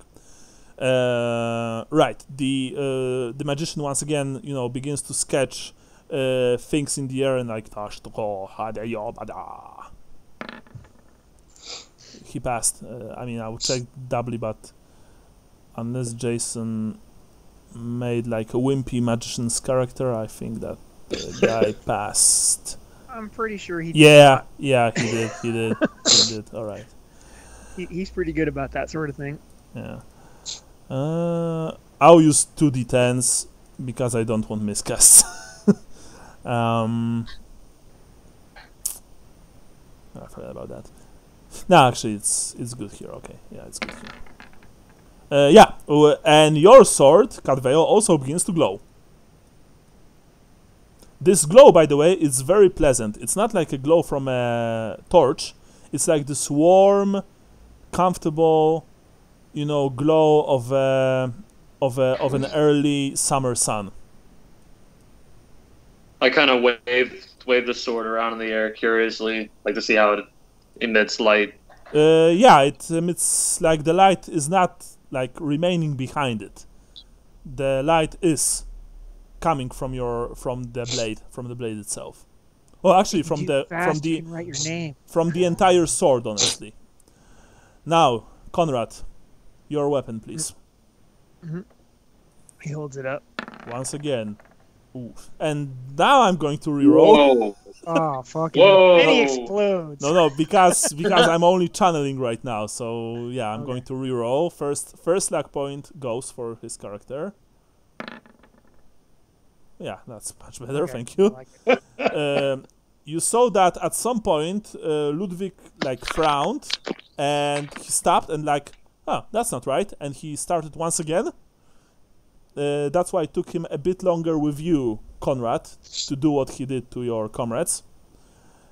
And eventually...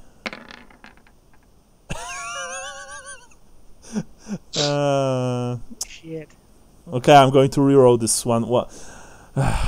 Yeah, I'm going to reroll one of D10s. Another luck point goes. So, one of D10s is rerolled right now. Let's see. Yeah, he passed. Okay, he passed. I mean, I am trying to roleplay a light magician, and they are very, sorry for the word, but anal about miscasts, manifestations, stuff like that. They don't take them lightly. That's why he wouldn't just let it slide. And as funny as it would be to roll on the table, which I love, yeah. You see that after the third spell, you see that Ludwig is visibly tired. All right. Who goes first? He says. Oh, by the way, I'm not lighting my stuff. That sounded wrong. Sorry. Yeah. So I'm not going last. Just so you gentlemen know. Conrad, no problem. You lead the way. Who? You.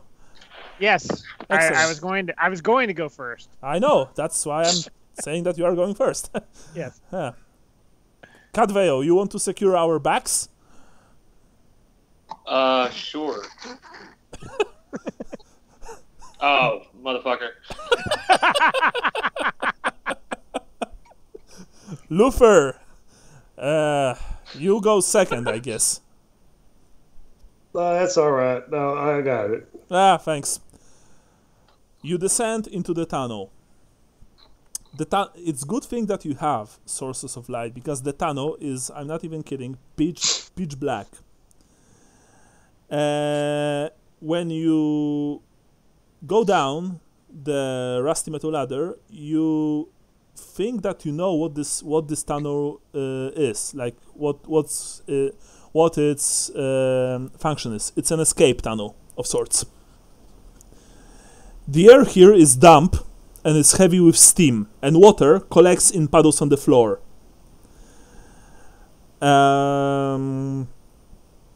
You proceed, but you proceed cautiously because the tunnel is not straight. It twists and turns. You hear that Ludwig is muttering something like, "Not right, not right. Dark magic here. Must be careful, not right." And you hear from his tone that he is nervous. Fortunately, at some point, as you walk through this tunnel, I am actually going to roll for him right now. He can't really fail this test. At some point, you walk over a narrow side, like I mean, you walk through the tunnel, and there's a narrow side branch which slopes treacherously downward into blackness. Ludwig is like, "Wait," he says. Okay. He points. You all see that he points his hand towards the blackness, which you swear that when he did, the light that your weapons are emanating dimmed, and the light begins like flicker slightly. I can barely believe it, says Ludwig. The evil there. The amount of black magic that this woman gathered here. It is astounding. And I think it is connected somehow to Siegfriedhof, he says. Siegfriedhof? Yes. I think that if you would have a non-magical light sources here, they would probably be snuffed out right now. I never saw anything like that. It is incredible and horrible at the same time.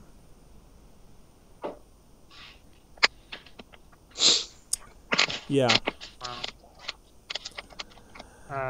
Do you think we can go down there with our current light source? Are you mad? You want to go down there? You don't know how this would change us. We would probably be mutated at the very least. We must go forward. Okay, I trust your judgment on this, Ludwig. You are very wise in the ways of the. Just go, he says, and you see that he becomes quite hysterical. Okay. Just go, please. Yeah. But yeah, you see, you never saw. Well, I mean, you know Ludwig for let's be honest, for a quite short time, but you never saw him this terrified. In all honesty. And when he told you about this, you can feel the hair on your necks just standing. And you see with some alarm that even your magical sources of light begin to, like I said before, begin to dim a bit. Yeah. Yeah. But you move forward. Unfortunately, due to the narrowness, the poor visibility, the overall conditions of this tunnel, you all walk very, very slowly. So now I would like for Sean, because he's leading the way, to roll me a basic toughness test. Okay.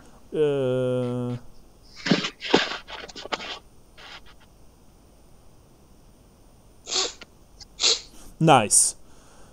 Which means that when you've emerged at the point that I'm going to talk in a bit, it took you probably slightly more than half an hour of walking.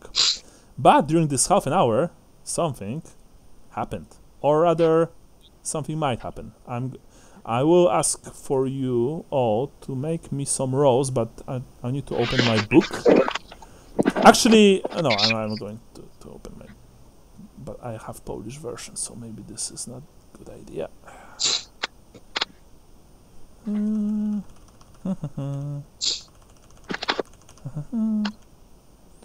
Yeah. Do any of you guys have English version of the rulebook handy? Yeah, I got it sitting in my lap. What do you need? Oh no, actually, sorry, I have this here. I don't need this. Okay, I want all of you, but roll one at a time, not all at the same time. Starting with Cat Veil, roll me basic toughness test. Toughness? Yeah. Okay.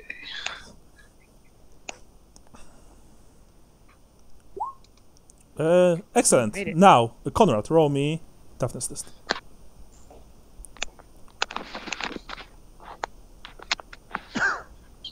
Oh, sorry, was that me? Yeah, you. Yeah. I'm gonna use a luck. Your luck goes. Okay. Reroll. Excellent. Luther, roll me toughness test. All right. You want luck? Yeah, I'll use luck on this. Okay. Remember, keep the track of your luck points. It's 3, right? It's equal to my fate. Yes. If you have the talent lucky, then you have additional 1. Alright, so I'll go down to 2. Okay, excellent. Reroll. No, but that's not a tragedy, don't worry. And I'm going to roll for Jason's character. I am going to use his 3rd luck. I'm sure that he has 3 at least. Yeah, he has. I'm pretty sure he does. Yeah. And I'm sure that he failed anyway. Toughness. Yeah, 67 toughness. Well, he has 51 toughness, so that's... Oh, he only has 2 fate points. Okay, so it doesn't matter. The 95 stands, I guess. Yeah. Well, it doesn't really matter in this case, but it would in a couple of others. So yeah. So for you, my Luther, I am going to roll. Yeah, I think this will be more appropriate.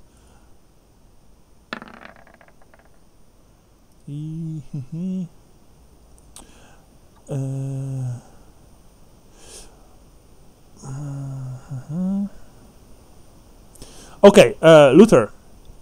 Yes. What happened? Is suddenly all of you, as you are walking through this tunnel, you suddenly smell something horrible. You smell that Luther just begins to stink, but it's not like, you know, your normal old world stench. This is apocalyptic levels of stench. This is just horrible. Yeah. You all begin to gag, essentially. I told you not to drink that warm beer. Yeah. And what this means... I never said it would come out easy. I said it would come out smooth. What this means is that, Luther, you get, for now, a modifier of -10 to your fellowship when you talk with other people, unless you perfume the hell out of yourself. Gotcha. Yeah. Because you smell really, really bad. By the way, you're not affected. You don't smell anything bad. Well, you know, other than your usual. Yeah, I get that this is just people being mean because I'm from Sterling, and apparently we all smell bad in Sterling. Yeah. And as for for Ludwig.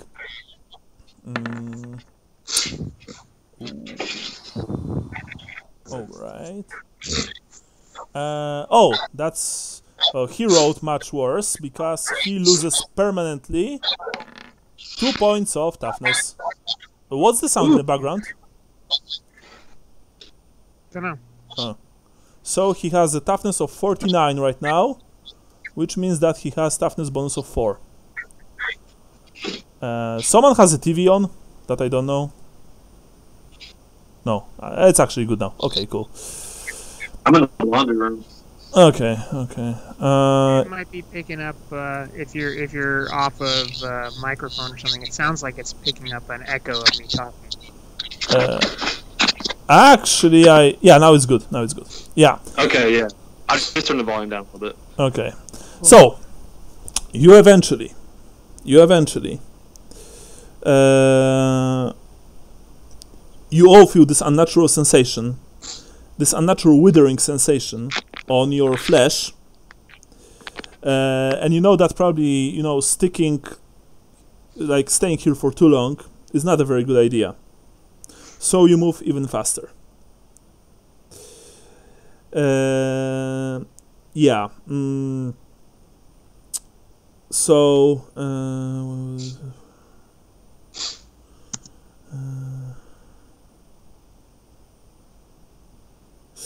You eventually emerge at an iron portcullis, which is closed. Wait, I thought we were going back up the way we had come. No, we just passed by that super dark magic place and kept on going forward. Yeah, you are just walking forward from Mistgarden. You don't know where you are. It's been like half an hour of underground walk. Very unpleasant underground walk. And by the way, your lights are gone. Oh, shit. And I would like to point. What? I would like to point out that Conrad, Cadfael, this has been a really good scouting mission of the town. It's really good that we're getting a good view of the town. Oh, it's only been a half an hour. Cool your jets. You see that, you hear rather, that Ludwig begins to wheeze slightly and cough slightly, and that's like, where are we? And are we going to enter through this portcullis, Conrad, or are we just going to stand here like a bunch of tits? Well, I am going to try to raise this portcullis. So, do we have any light whatsoever? There is a small, very small torch, placed in the room which lies beyond the portcullis. You think that this is sort of a dungeon, perhaps, but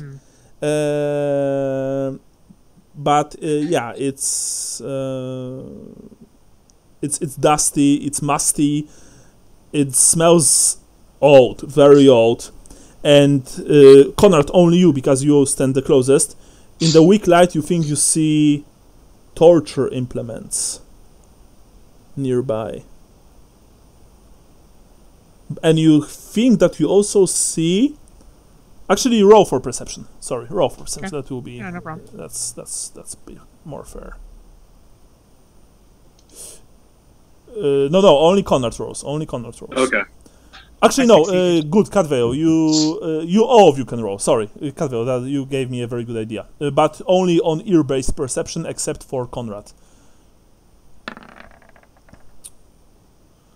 All right. So. I actually have excellent vision, so I get plus 10%. Yes. But So, anyway. Luther, you don't hear anything, especially strange. But Conrad, first of all, you see that in the gloom there are shapes walking in this dark room, shuffling about. And Cadveo, you think you hear them. You hear this shuffling sounds.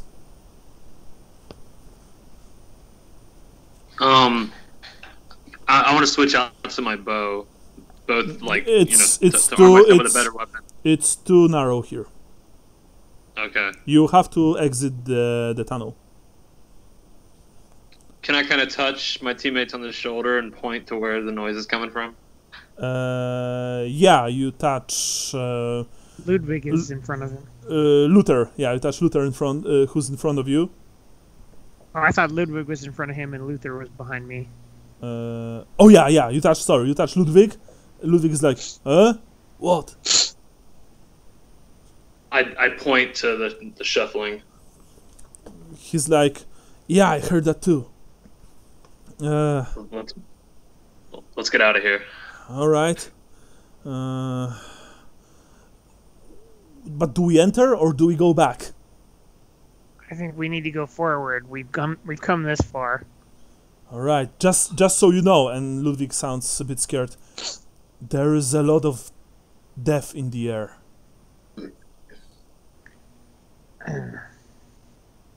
Yes. We will kill the undead. Send them to more. Technically, they don't really go to more. They, says Ludwig. Let's discuss the theology of this. Yes. Luther, what do you think? I'm of the opinion that we should either run or honestly just burn this whole fucker down. Weren't you the one who told us that you can't really burn, something made from stone? Yeah, but you're saying there's some sort of Sambies up ahead, and from experience, I know that you can burn a dead body. Well, all right. I guess so. All right, I don't feel too good. Let me just gather my power. Conrad, open the grate, he says. I'm going to try to open it. Roll me strength test. Okay. I think I also... Oh, no, that was my other character. Shit. The Hurricane? Yeah, he had the super strength. Okay. My strength is pretty good, 54. Give it a shot. I'm going to use a luck. You don't have to, you can just keep repeating for now. Oh, okay. I'll try again. Okay. Nice. Yeah. You've grabbed the grate. You've tried once. Can I stoop down real quick and talk to Conrad? Yeah. Conrad, this is a big iron cage, portcullis, or whatever the hell you called it, a gate, blocking us from them. Wouldn't it just serve us better if we rattled the cage a little bit to get their attention, and then we could just chop their hands off as they came through, as they tried to get us? Well, the only problem is because we're in this hallway, I think it'd just be one of us at a time. I think if we get in there, we can kill whatever's in there. We can spread out in the room and kill them all. Oh, that's fair. All right, fuck it. Go ahead. I make the signs of Isha's tears. Okay. You hear that, Ludwig is just muttering something under his breath, something to calm his nerves and help him concentrate. Conrad, Luther forces a fart out and says, "Bless Tal." Yeah, you hear Sandy. It's like, and we all pass out. And Ludwig is like, "You had to right into my face." Hot boxing. Of course, I care about your immortal soul. Crop dusting. Yeah. Yeah.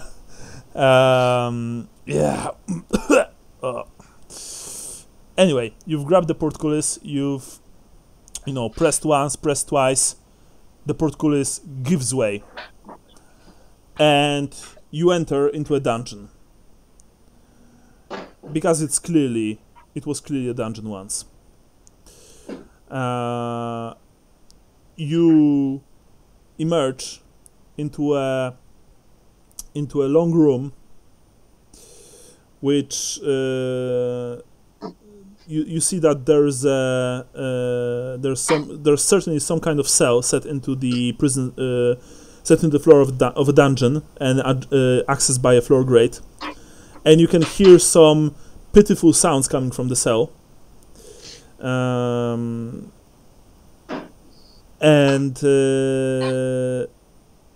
you also see torture implements. They include blood taps, assorted pliers for tooth and nail extraction, large cauldrons and crank-driven wheel, upon which prisoners may be spun into a state of vertigo. And shuffling around dumbly are 3 living dead. And there are also, in the opposite wall, you see that there are also door leading probably outside. The living dead, Conrad, when you entered the room, and I presume that behind you the rest of the party does so as well, the living dead just look at you. They all wear clothes. Clothes probably in the colors of this, house. Because they are in a rather advanced state of decomposition, but their clothes are surprisingly well kept. And they're like, and they shuffle towards you, wielding torture implements in their hands. So, we go into initiative, but first, I want you all to roll me fear tests. That's just straight willpower? Yes, if you have the fearless talent, you're not afraid. Well, I don't, so I might be. Alright, so once again, everyone rolls straight willpower. Alright. Yeah, I'm definitely afraid. Alright. Cadveil, Conrad passed. I am going to roll for Ludwig. Well, I can't smell any words in here. So. You want to reroll that, Luther? Yeah, I do. Alright. I'll go down to 1 luck. Alright, your second luck goes. Sure thing. 1 sec. There we are. Where'd you go? No, but still afraid. It's a bit better. You are afraid, Luther. You didn't expect that. You didn't expect it to encounter a living dead on your first day of the job, so to speak. But your comrades seem to be quite accustomed to seeing those abominations, because as the zombies approach them, they ready their weapons to fight. Now, we roll initiative, which means that it's D10 plus your agility. I'm not even going to roll for zombies because they will be last anyway. So I'm just going to. Yeah. And it's -5 for male, right? Yeah, -10 for male. Oh, -10. Yeah. Okay, so any piece of mail gives you -10 to your agility, including dodge tests. Okay, I didn't add it, so it's only a 44. Mine's 77 with the modifier. Okay, I've rolled 8 for Ludwig, and he has agility of 47, so it's 56. I already rolled, but I'm just testing out if my sheet's working right. Okay. Okay. Good, right. Okay. So now, so which roll was the actual one? This one or the previous one? The first one. The first one. Okay. Yeah. Plus the AG. Yeah, for some reason, when you add the modifier to it's not working right. It's always done that. Where if you add the modifier to your initiative thing, it does it twice. Well, how do you get it to just do it once? I guess put half the value in. I don't know the answer to that. Okay. So the first, Cadveo, you are first. Let's just say that you are all standing in this dungeon right beyond the portcullis. The living dead are approaching you. I think that did if you put it in half. Sorry. Yeah. So what are you doing, Cadveo? You are up. Is my bow more effective here? Like, has it opened up more? Well, I mean, you have enough space to use it. Yeah, sure, but you don't have it in your hand. You have a sword in your hand. Well, I'm gonna fall back a little bit and get the bow out.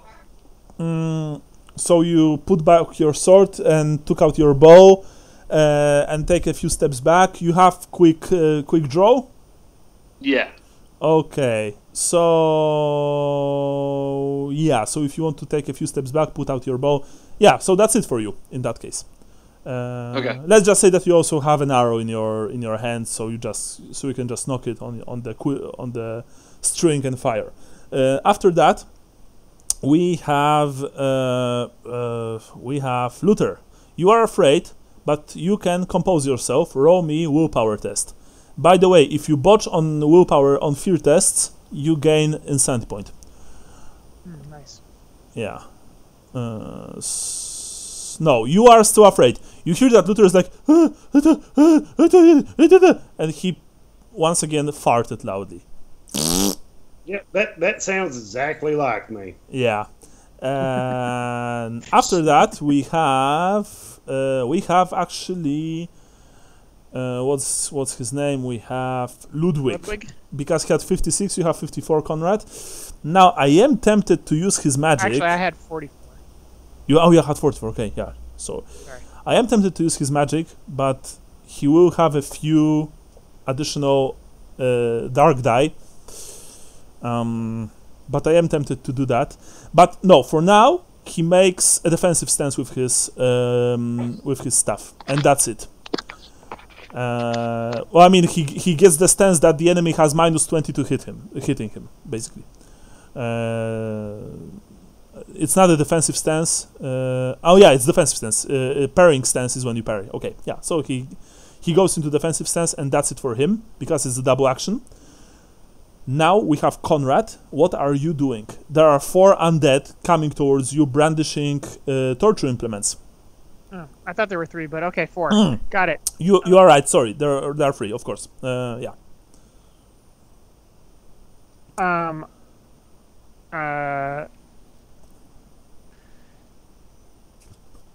Sorry. Conrad is going to say for Ostland and swift attack. No, which I presume that you approach an attack because they're not yes. all right. They're not right by me, yeah. There are 3 of them. Are you attacking the one to the left, one to the middle, one to the right? I'm just going to guess that I went to the right. Okay. As I entered the room. You rush the creature holding your sword. What do you have in your offhand, by the way? I didn't say. I feel like I didn't bring my shield with me because I never said it. So, if I can have my dagger out, I will. Otherwise, I will pull it out. You have quick draw? No, I don't. So it will mean that you would have to spend an action doing so. Yeah. So I'm just not gonna have anything in my offhand right now. I just want to hack shit. Okay. There's not enough room here for you to charge. You can approach and attack. Okay, I'll do it. All right. You run towards the creature, raising your bull-headed sword, the sword of 2 bullocks, and you bring it down on the vile abomination of the against nature. Roll.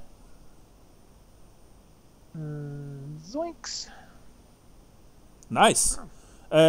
He's not dodging, by the way, so Okay. just roll damage. All right, let me get to that. Oh, by the way, remember that you've passed your fear test, so that means that your sword, works. Its magic. Okay, sweet. Okay, my damage is full. I don't even remember how it works, honestly. So Just let me quickly sorry, I'm just check. trying to. Yeah, actually, I have to look it up Oh, too. the sword of stubborn bullocks, not 2 bullocks. Sorry, I'm just putting the D10 plus 4 into my thing. Or actually, is my bonus more now? Because I raised my strength, right? It's your strength bonus. Yes, The it's your hand strength weapon? bonus. Yeah. Okay, so it should be 5, I think. For some reason, I just. Oh, actually, you are just immune to fear, and you treat terror as fear, so you didn't even have to roll for fear. Yeah, my strength bonus is 5 now. I didn't update it on Yeah. my, So weapon you roll 5 stats. plus D10, plus if Right. you have strike mighty blow. Okay, so I do have strike mighty blow. Oh, that sucks. so it's I do have strike mighty blow. so it's I get an 7 extra- total. Yeah, you've chopped the creature. You've delivered a powerful strike to one of its arms, and a huge chunk of said arm just flew away. There's no blood. There's this disgusting, stinking, dark ooze. The thing is just, and it raises the weapon to just bash you to death with it. Yeah. So that's it. And you are locked in combat. Yeah. That was disappointing, yeah. So now, 2 of the creatures, I'm actually going to roll for each of them, because believe it or not, one of them, of course, fights with you, Conrad. But the other 2, there are 4 of you total. So Right. I am going to roll for the first one, going from left to right. The first one goes towards Ludwig. The second one goes towards Luther. Right. All right. So let's go. Cadveo, you see what's happening. The zombies are approaching your comrades and prepare to do them in. Let's do the Conrad one first. The creature raises something which looks like a huge barbed hook, and tries to kill you with it. Fortunately, it misses horribly. It's very slow, and you are pretty sure that you come out from this combat without even a single scratch. The other fiend, wielding something which looks like a rolling pin, just with spikes. You don't want to know what it's used for. Rushes, or rather shambles, towards poor Ludwig, and tries to roll him. And Ludwig is despite his age, he moves fast and blocks the strike expertly with his staff. Luther, you can do anything because you are overcome with fear, and you can only look as the third creature raises its torture implement, which It's okay. I know he'll miss. Yeah, which is this strange metal contraption that looks like a pier. And let's see. And goes towards your head. See, I was right. He totally missed. And yeah, okay. Let's just don't roll this. Whew. Okay. Believe it or not, the guys here, they already lost a couple of characters. I'm not worried about them. I'm just worried that you won't show up for the next game. What's 3 to the head is... No, it's not like that. First of all, it's 3 to the head, plus the creature's strength, which is also 3. 6. Which is 6. How much toughness and armor you have on your head? Total. Let's see. So toughness and armor, it should be 7. So nothing happens, because if, for example, you'd have 5, then hits in our games, hits to the head and hits to the groin are ×2. But only after you remove like toughness and armor. So in this case, you would suffer 2 points of damage.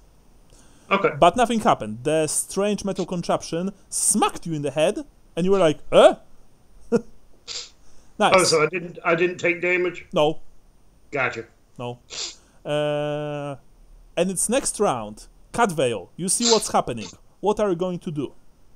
All of the undead are engaged. Yes. Can I try to kick one away from somebody closest to me so I can shoot it? You would have to approach and kick, but kicking is like it's considered an attack without weapon, so you wouldn't really do anything. You can shoot, but you just have to either aim. I mean, you have to either risk hitting your comrade, like 50-50, or you have to aim without bonuses, without getting any bonus, but you make sure that you hit your target. Unless you botch, of course. Because on a botch, you just might hit your friend anyway. So I would suggest shooting anyway, in your case. Yeah. The one that just attacked Luther. Okay. I'm gonna try and hit that. I'm gonna aim first. Okay, so you are making sure not to hit Luther. You quickly put your bow up and you lose a single arrow into the undead monster. Roll your ballistic skill. Excellent. Roll damage. You've hit the creature straight in the arm. Ooh, how much? Nice. You have longbow. You have short bow. I don't remember. It is it's just a bow that I got from the armory at the Abbey. So I think it's. I guess it's a longbow. Is what they gave me. That's why I'm asking, because longbows have different stats than normal bows. The range in here is wrong, so I'm not sure. I have ammo. Okay, let's just say that you have a longbow. So add a longbow. Its basic strength of 3 plus 9 is 12. It's armor piercing, which doesn't really mean anything because they don't have any armor. And I have a mighty shot. You have mighty shot, so it's a total of 13. Unless you have something else that I don't know about. No, that's it. Okay. So, Luther, what you saw? I have specialist weapon longbow, but that's to hit. So yeah. By the way, you have only you can only fire a single shot when you are shooting someone engaged. You suddenly saw an arrow buried itself in your attacker. He took a few steps back and You all, by the way, see that these things have this strange, eerie, greenish glow emanating from their eyes. And when the elven arrow struck your oppressor, Luther, the glow began to dim a bit. So that was good. And now it's your turn, and roll willpower plus 20%. All right. Because you are being helped. Well, no. Unfortunately, you are still too terrified. I think I'm going to play to my strengths here and just continue shitting myself. Yeah, well, in my games, you only usually shit yourself when you botch on a willpower roll. Then you soil yourself. So you just... we can just say that you lose once again a few light farts, and that's it. Now it's Ludwig's turn. After a while, it's just air. Now there's already a permeating stench. Now it's Ludwig's turn, and I'm very tempted to use the power, but I am not. I did basically handicap Jason's character a lot today, because he now only has toughness of 4, not 5. And by the way, that's permanent. Just as your stench right now is permanent, Michael, just so you know. Earlier you said it was temporary. Yeah, but then I've read the description. Oh, okay, cool. Yeah. So that's permanent. So if you want to remove it, then you probably just have to invest a lot in perfumes, which is also even described in the Sphinx, on the Sphinx page. Anyway, Ludwig is going to attack the creature with his staff. He has a single attack, and he has a 39 weapon skill. Yeah. So he's going one action he'll sacrifice for parrying. The other action will be for. Actually, does he have dodge? Just need to check. No, so he will dodge on half of his agility. Yeah, so it's parry and attack. I'm wrong for attack right now. Ludwig cries out something like, "Begone, beast of the night!" And just begins to swing his staff wildly, not hitting anything at all. Yeah, so now we have you, Conrad. You've heard the arrow entering the zombie's body. You've heard Ludwig, just crying the war cry of the College of Light. You've heard Luther just emptying his bowels. And you are fighting against your undead oppressor. What are you going to do? Michael, it's called a gas bag. I'm going to swift attack so I can use my 3 attacks. And just start chopping on stuff. So anyway, I started blasting. Yeah, so pretty I much. stop blasting. First attack goes. Nice, raw damage. As usual, those things, they don't dodge. Yeah, they don't dodge or nothing. Okay, so we got D10 plus 6. Yes. Got it all in there now. Bam! How much damage total? 9 total. That's all. Oh, that's total. Oh, yeah, because you already. All right. Yeah, this time you've chopped a huge piece of its other arm. Your second strike -10. Okay.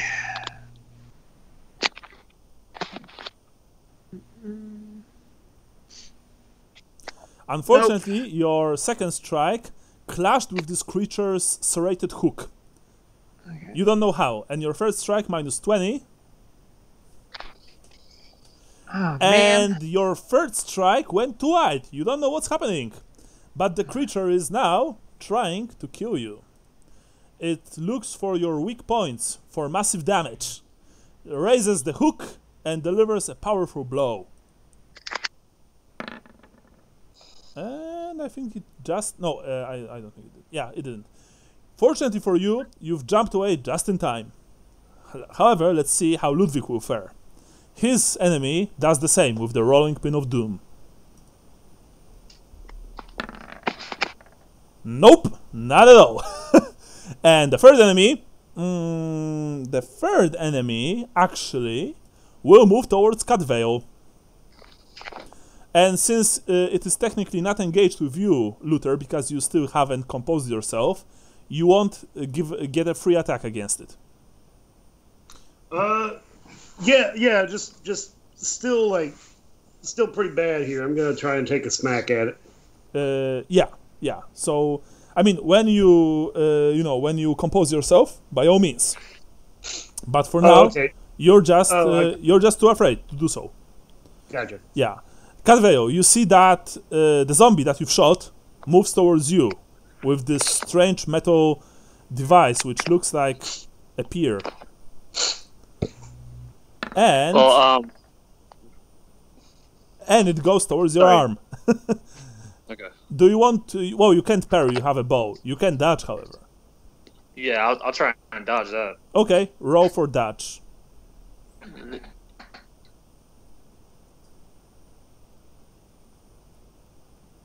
Nice. You've jumped away just in time to avoid this horrible thing. You are now engaged with this creature, point blank. And so, we go to yet another turn, and now it's your turn, Cadfail. Or it rather should be Cadfail. Cadfail, I think. Oh, anyway, Cadfail. Cadfail is the Welsh pronunciation. Okay, Cadfail, Cadfail, okay, yeah. With the V sound. Oh, yeah. Cadfail, alright. So, Cadfail, what are you going to do? I have to switch weapons, obviously. Yes. I have quick draw, though. Do you drop your bow and just pull out your sword? I can't lose my bow, so if it takes an extra action, that's fun. Okay, but if you are... I can't risk stepping on it and destroying it, you know? Okay, but if you are taking your bow to your offhand, then it means, and you are pulling your sword, then it means that you won't have the free parry. So I can I sling it over my shoulder real quick, so it's like attached to me and not. Well, my feet? as a single action, by all means, yes. Okay. With the 3 attacks, do I have anything left to make an attack? You can make a single attack because you have quick draw. You spent 1 action to put away your bow. You spent 3 action to draw your sword, and then you have a single action to use it, so you attack. Okay.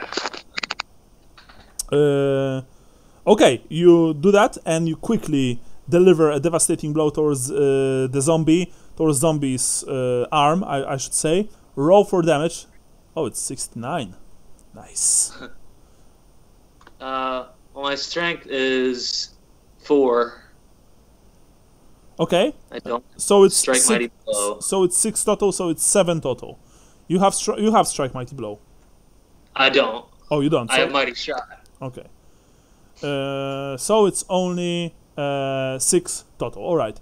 You've but fortunately, that actually wait, sorry, because you've.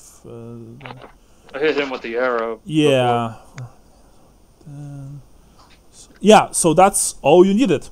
You've simply removed this creature's arm and plunged your blade deep into its chest. The glow from its rotten eyes went away, and it fell to the ground. It's gone. You are apparently a much better swordsman than than an archer. Ouch. Yeah. Sorry. Anyway, after that we have Luther. Roll for willpower. All right, come on, virtual dice. Where's the heat? Big Yes. money, big money. There you go. Which means that from next turn you will be able to act normally. Because That's all right. that's how it works. But, for example, if you would be attacked this turn, you could normally defend yourself and you wouldn't be treated as helpless, which is actually very important. You've just composed yourself and you've heard that your previous assailant was killed by the elf. You just, heard the body thumping to the ground in few pieces. Nice. Now, Ludwig is once again going to do the same thing as before. He hit it in the head, but that's where it gets tricky. Undead and demons don't suffer from the head and genital wounds, which means that they just normal wounds to them. Which means that I'm now going to roll d10, but they're not. But Not even Slanesh? No, unfortunately not. But the amount is not going to be doubled. Let's see, d10. Yeah. Man, Ludwig sucks. Actually, well, I mean, he's not. He doesn't. But yeah, well, he. Cadveil, you saw that Ludwig delivered a very strong blow to his zombie, to his zombie's head, cracked the skull a bit. The zombie, fell back slightly, but it's still standing. It's still standing. And now we have you, Conrad. Are you going to finish what you started? Yep. I'm try. Same thing. 3 attacks. First basic. Bam.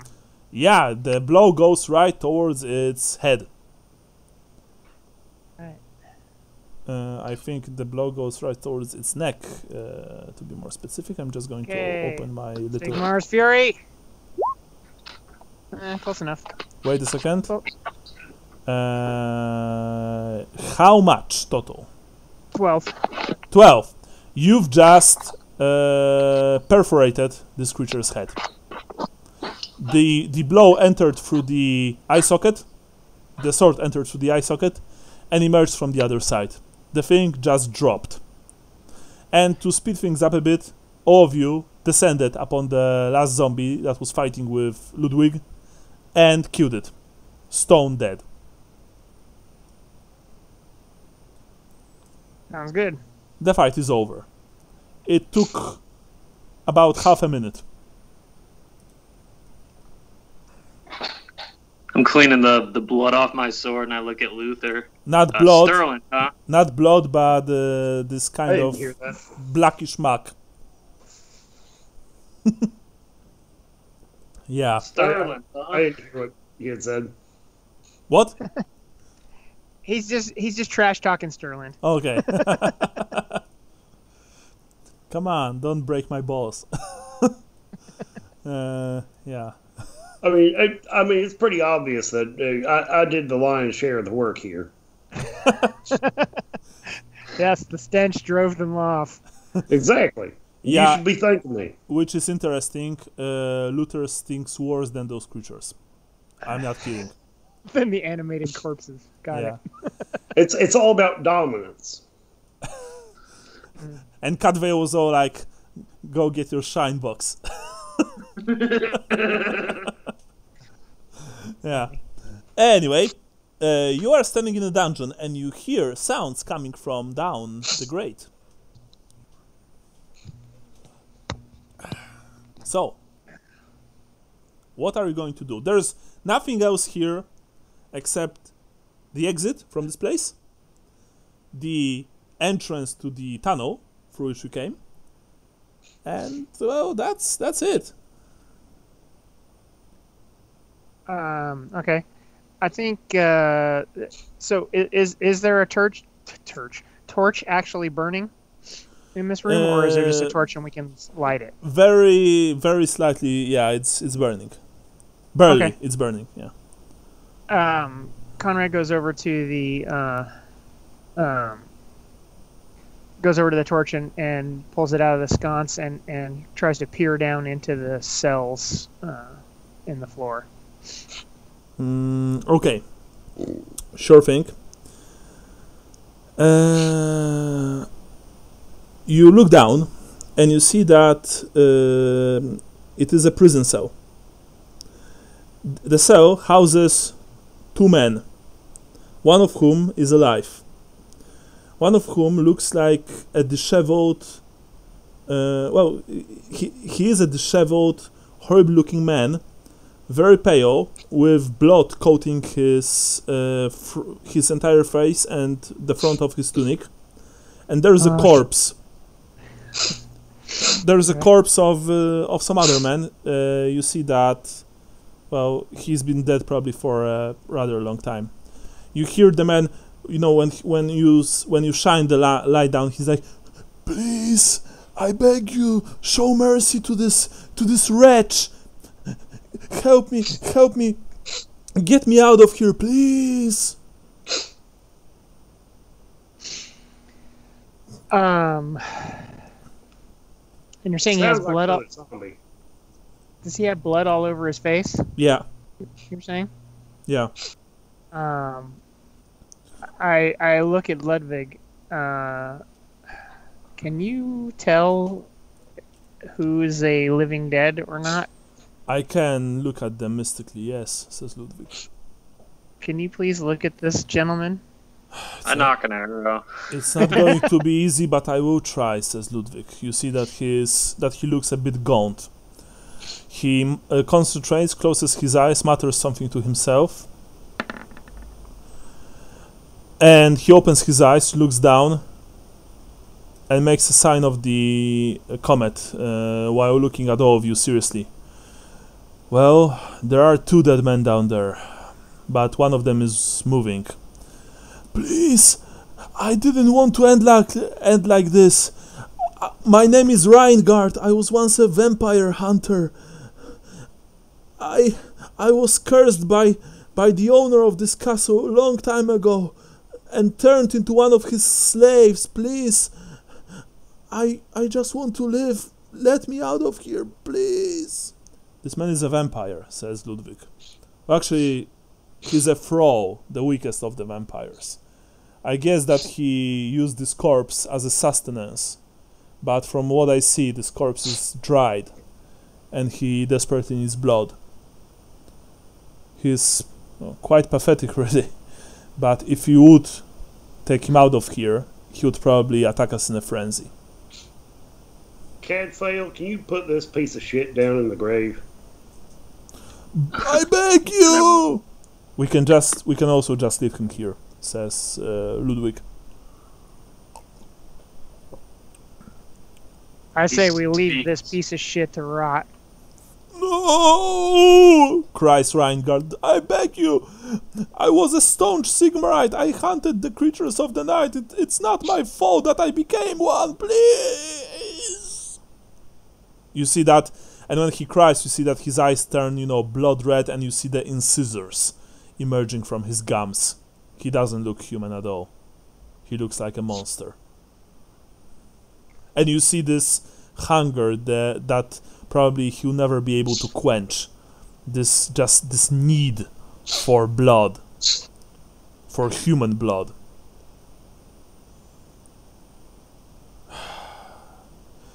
I am going... No, you know what? It wouldn't be fair. I am going to release you, says Ludwig, and begins to mutter something under his breath. I'm ready with my bow, because I'm not sure what he's doing exactly. I'm going to use 3 dice, by the way, and I am going to add 2 chaos die, just so you guys know. Oh but boy. in that case, a Hierophant of the Order of Light would act. Just, So let's see, 3d10.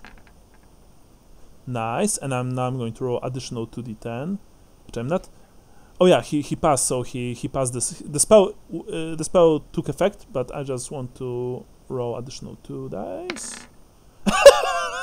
Oh my god, it's like 3 flies. Jesus. Yeah. So, one thing happened. A stream of light suddenly emerged from Ludwig's eyes. This light is blinding. It is the brightest light you ever saw. It speared Reingard through the chest and turned him to ash instantly. The creature's horrible shriek of being unmade just raises the hair on your neck. It is horrible. It is the sound of a final death. Now. So I think it's safe to say that we never piss off Ludwig, ever. Yeah. And but that Ludwig, despite all of my jeers, I think you are a fine and decent gentleman. Ludwig, and obviously the best in the party. I always like you, Ludwig. I don't even mind, the fact that you didn't give me back those few crowns that you've borrowed from me some time ago. Yeah, don't kill me, please. Yeah, well,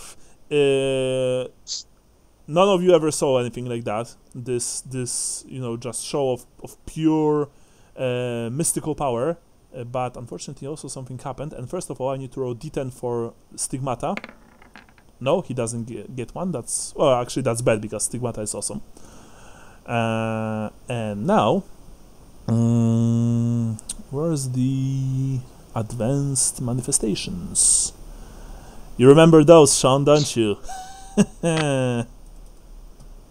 Is that where I exploded? Yes. Then yes, I do. Now, triple, we are adding plus 60. He's not wounded, so plus 65, and I need to roll this. 65, so it's 107. Okay, I don't think it's that bad.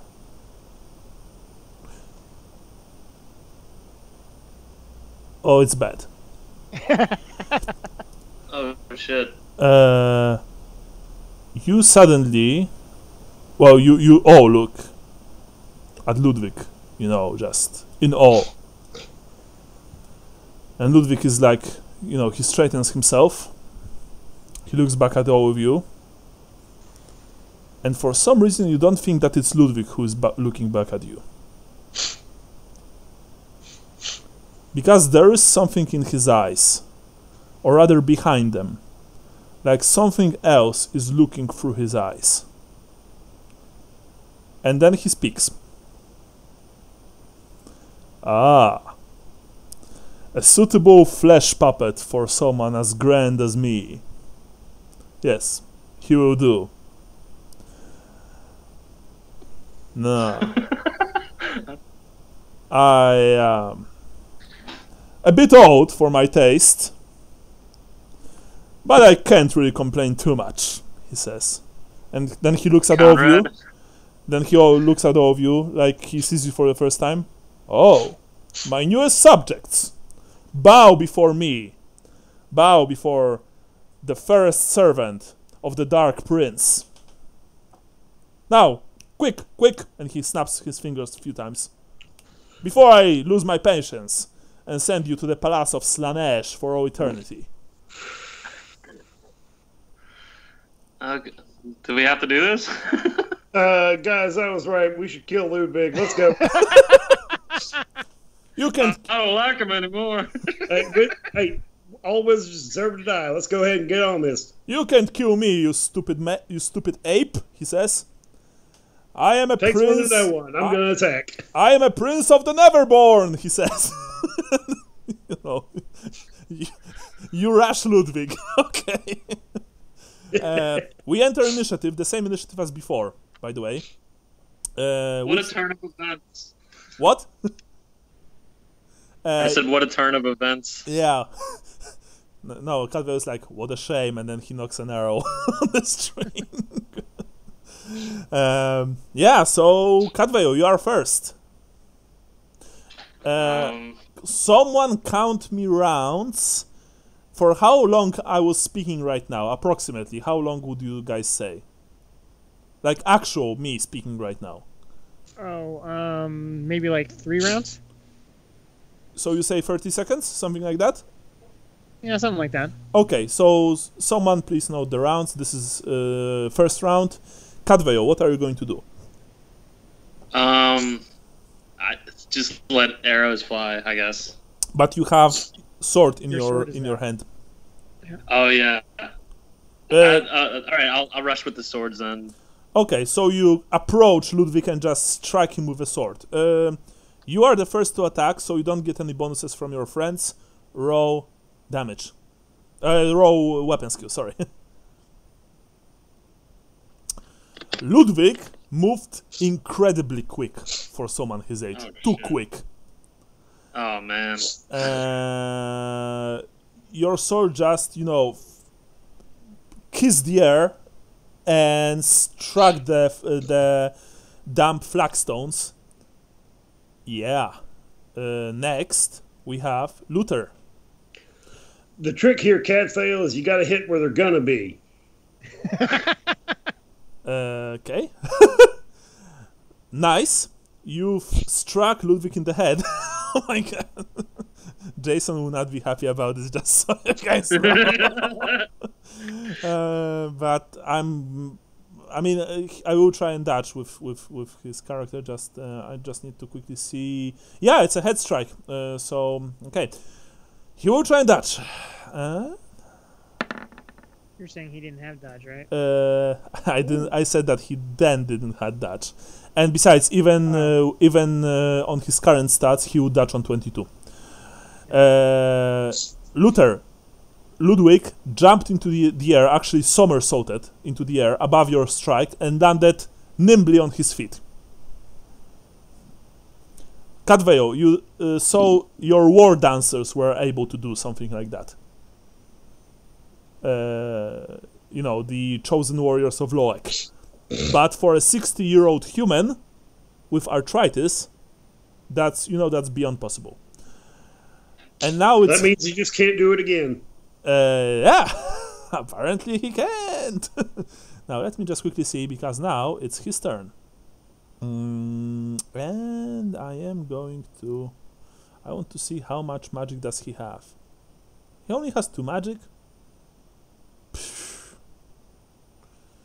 Okay, magic time it is.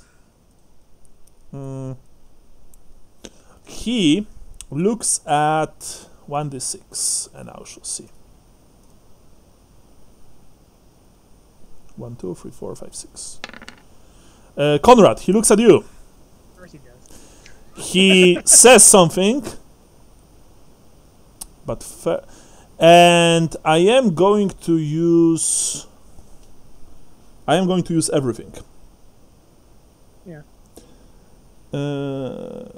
Oh, actually, no, it's only for necromantic magic. So, no, doesn't matter. I'm not going to use everything. But first I'm going to channel with him. He passed. It's 44, but he has the channel his own willpower. He has very strong willpower, so he passed. And I am going to use 2d10, and then add additional 2d10 for the dark magic. Let's see. Oh, that's so. When a demon fails the dark magic, does he go back to being Ludwig? Actually, a demon may be possessed by another demon. No, I'm just kidding. But actually, you know what? If I would roll another possession, then yeah, he would just be he would just fled from his body. No, there's no miscast. That's good. Bad thing is that he managed to pull off the spell.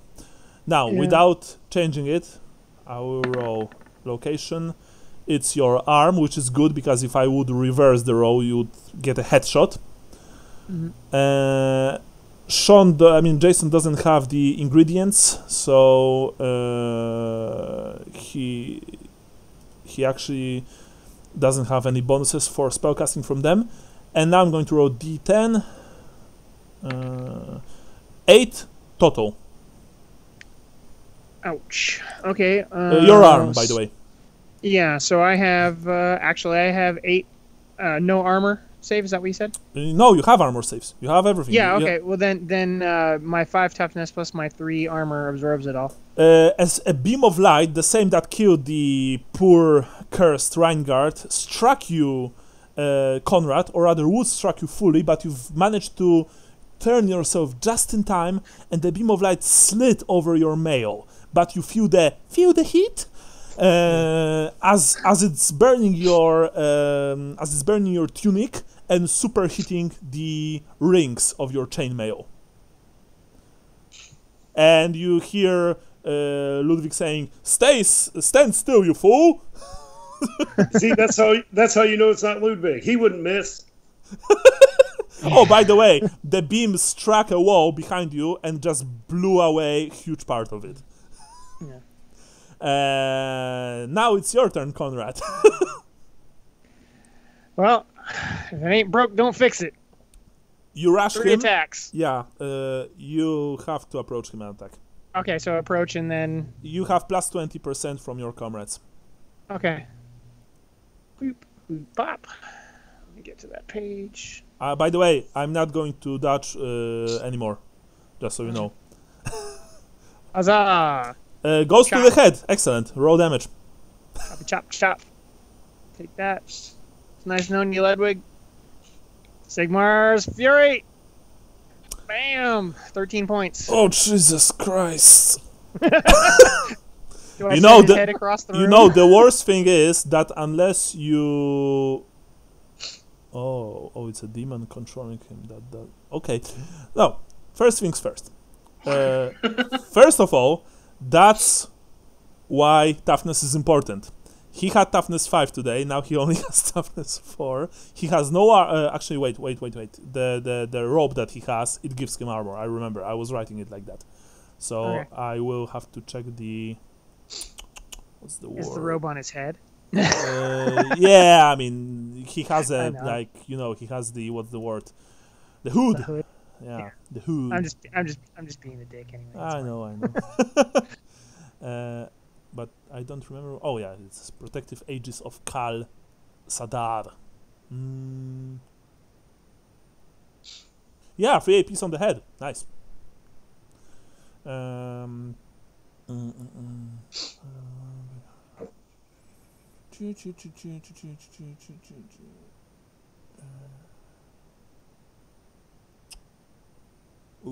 forgot. Oh, I mean, I used luck for. Oh, actually, well, it's too late for now. Because the item that I'm reading right now that I've created for him, it could potentially remove the whole possession thing. I mean, I was able to re-roll technically one of the dice. Mm-hmm. But first of all, I didn't remember that. Second of all, Jason's not playing, so I'm not taking any responsibility for that. Okay, so yeah, so it's 3 points of his armor, 4 points of his, so it's total of 7, so 6 go through. So it's total of 12. He gets hit into the head for a total of 12 points of damage. And he has 3 wounds remaining after that. You've smashed him hard with your sword on his head, opened a horrible gash. To your horror and surprise, Ludwig didn't scream. He let loose a sound of pure pleasure. It's like, oh my god, everyone is one more time, you hear him saying. Britney Spears. Got it. And now we have new round, and we have Cat Veil. Cat Veil, what are you going to do? Instead of laying 3 attacks into him, can I spend part of my turn like saying like Ludwig, like to try and snap him out of it before I attack? Yeah. So you're spending single action or free action? Single action. Okay. Like I'll give him a couple of seconds and then I'll hit him. Okay, you are just Ludwig. You know, it's not you. It's not you. Pray the Slaanesh away. Yeah, and you are trying to, you know, to appeal to his conscience, you know, to just bring back the old Ludwig. But you see that this creature, because you can't really think of this vessel as a man, just looks at you with this sly smile, and it raises one finger and is like, Ludwig's not here. So I guess you just attack it. Yeah. I just had to do that for role-playing purposes. I don't think I'd be able to, savagely beat the guy to death without some kind of confirmation. Sure. You get plus 20% and a single attack. Okay.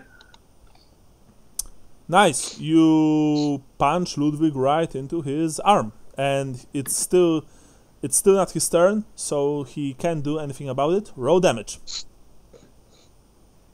Wow. Nice. That's just those weak elf arms.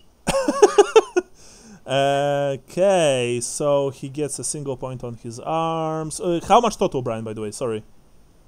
I have 4 strength, so that would only be 5. So nothing happened. To your surprise, the blow, once again, Ludwig just, lightning fast, almost quicksilver fast, he moved away from your blow, and your sword barely nicked the rope. Now we have Luther Kranz.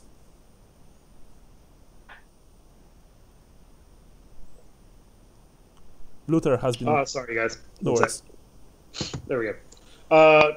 Yeah, unlike everybody else here, I don't know Ludwig. I just know he's some sort of creepy dark arts guy. So, yeah, I can beat the shit out of him. Okay. So, multiple attacks? Yeah, I will do...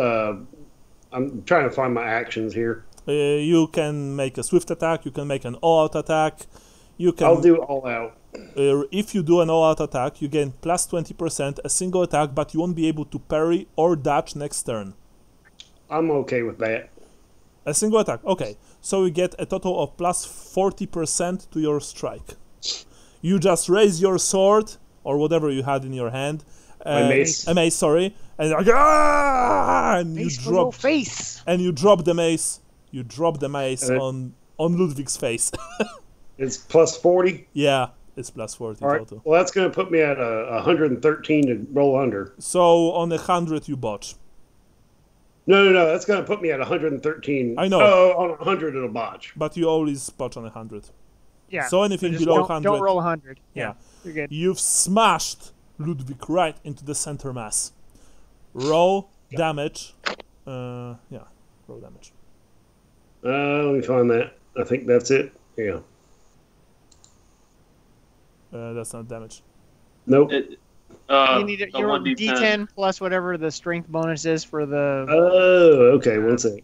So I think a hand weapon is just straight up strength bonus, right? Yeah, hand weapon is basic. So I'll be +5. Yeah. Yeah. So D10, plus 5. Do you and if you have strike mighty blow, you get an extra +1. So and I have strike mighty blow, so that will be an extra +1. So that's 15 points of damage. Ouch. Okay, so I just need to quickly see how much the Aegis gives him on the 2 APs on torso. I will have to change that. Poor guy. 2 APs on torso, 6. So 9 go through, so he's on -6. And he will continue fighting no matter what, because he's not himself. So I am rolling right now on the critical hit charts. One sec. I have strike to injure. That's actually very important. Thank you. So that means I'll have to roll twice and choose the no, not twice. It's like critical hit increased by 1. By 1. Yeah, thank you. Sorry, Ludwig. Sorry, not sorry.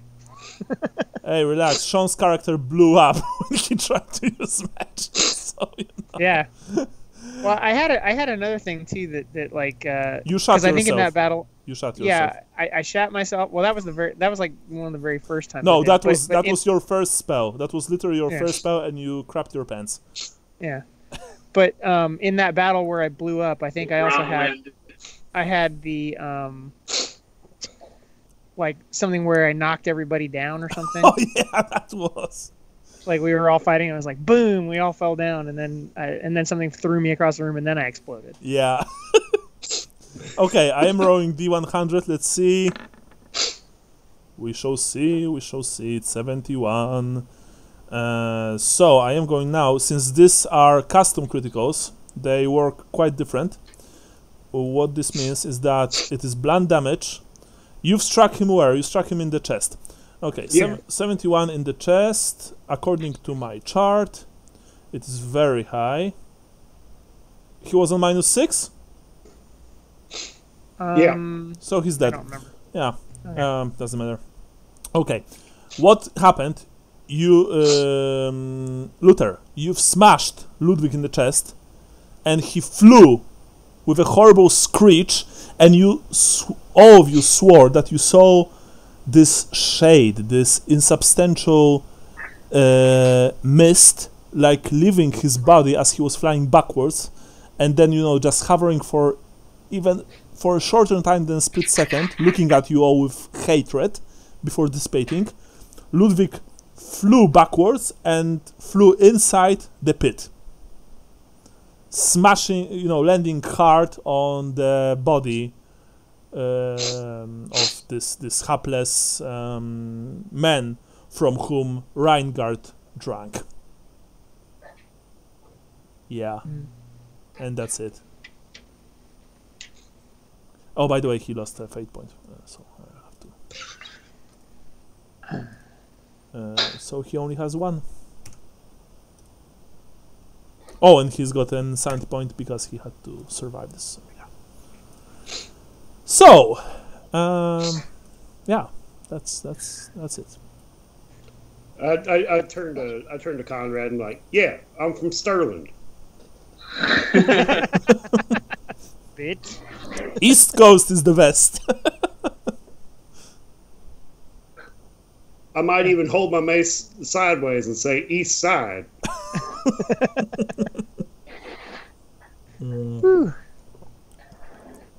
So is he dead?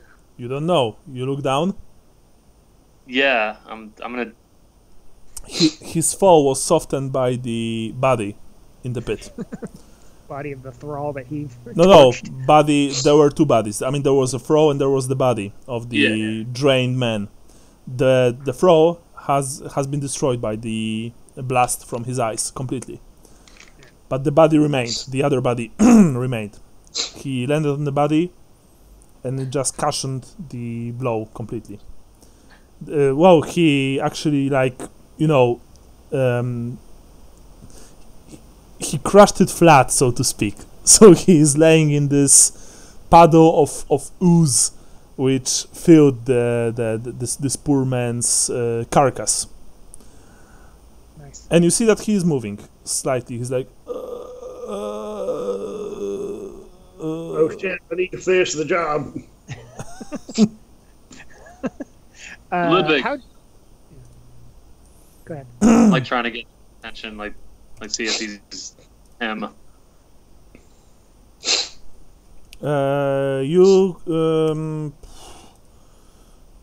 You say Ludwig a couple of times, I guess. Yeah. And eventually you see that he opens his eyes weakly. He looks at you. Oh, God, Vale. I can't move. By the way, Luther, your blow was so strong that you've smashed his staff into pieces. So note that if Jason returns, he doesn't have his staff anymore, or whatever hand weapon that he had. I mean, he had a staff. I recall that, I think. Okay. How is he wounded? How is he wounded? Well, you see that he has blood on the front of his robes, and you know there is blood coming from his mouth and his nose, but he seems to live. And is there blood coming from the sword wound in his head? Yeah, of course. So he has like a mask of blood. Oh. You know, in hindsight, it's only been about 10 seconds, but in hindsight, I feel a little bit guilty. I'm going to go down there and squat down in the jelly pile and pull one of my healing poultices off my belt. I'm going to attempt to do a heal on the boy. You have a heal skill? I do. You have healing poultice or healing potions? I have healing poultice. So is this the potion that you drink and you immediately get health points? No, this is the thing that you smear on the stuff. It won't work this time. You have to do this before going to bed. Oh, okay. Well, yeah.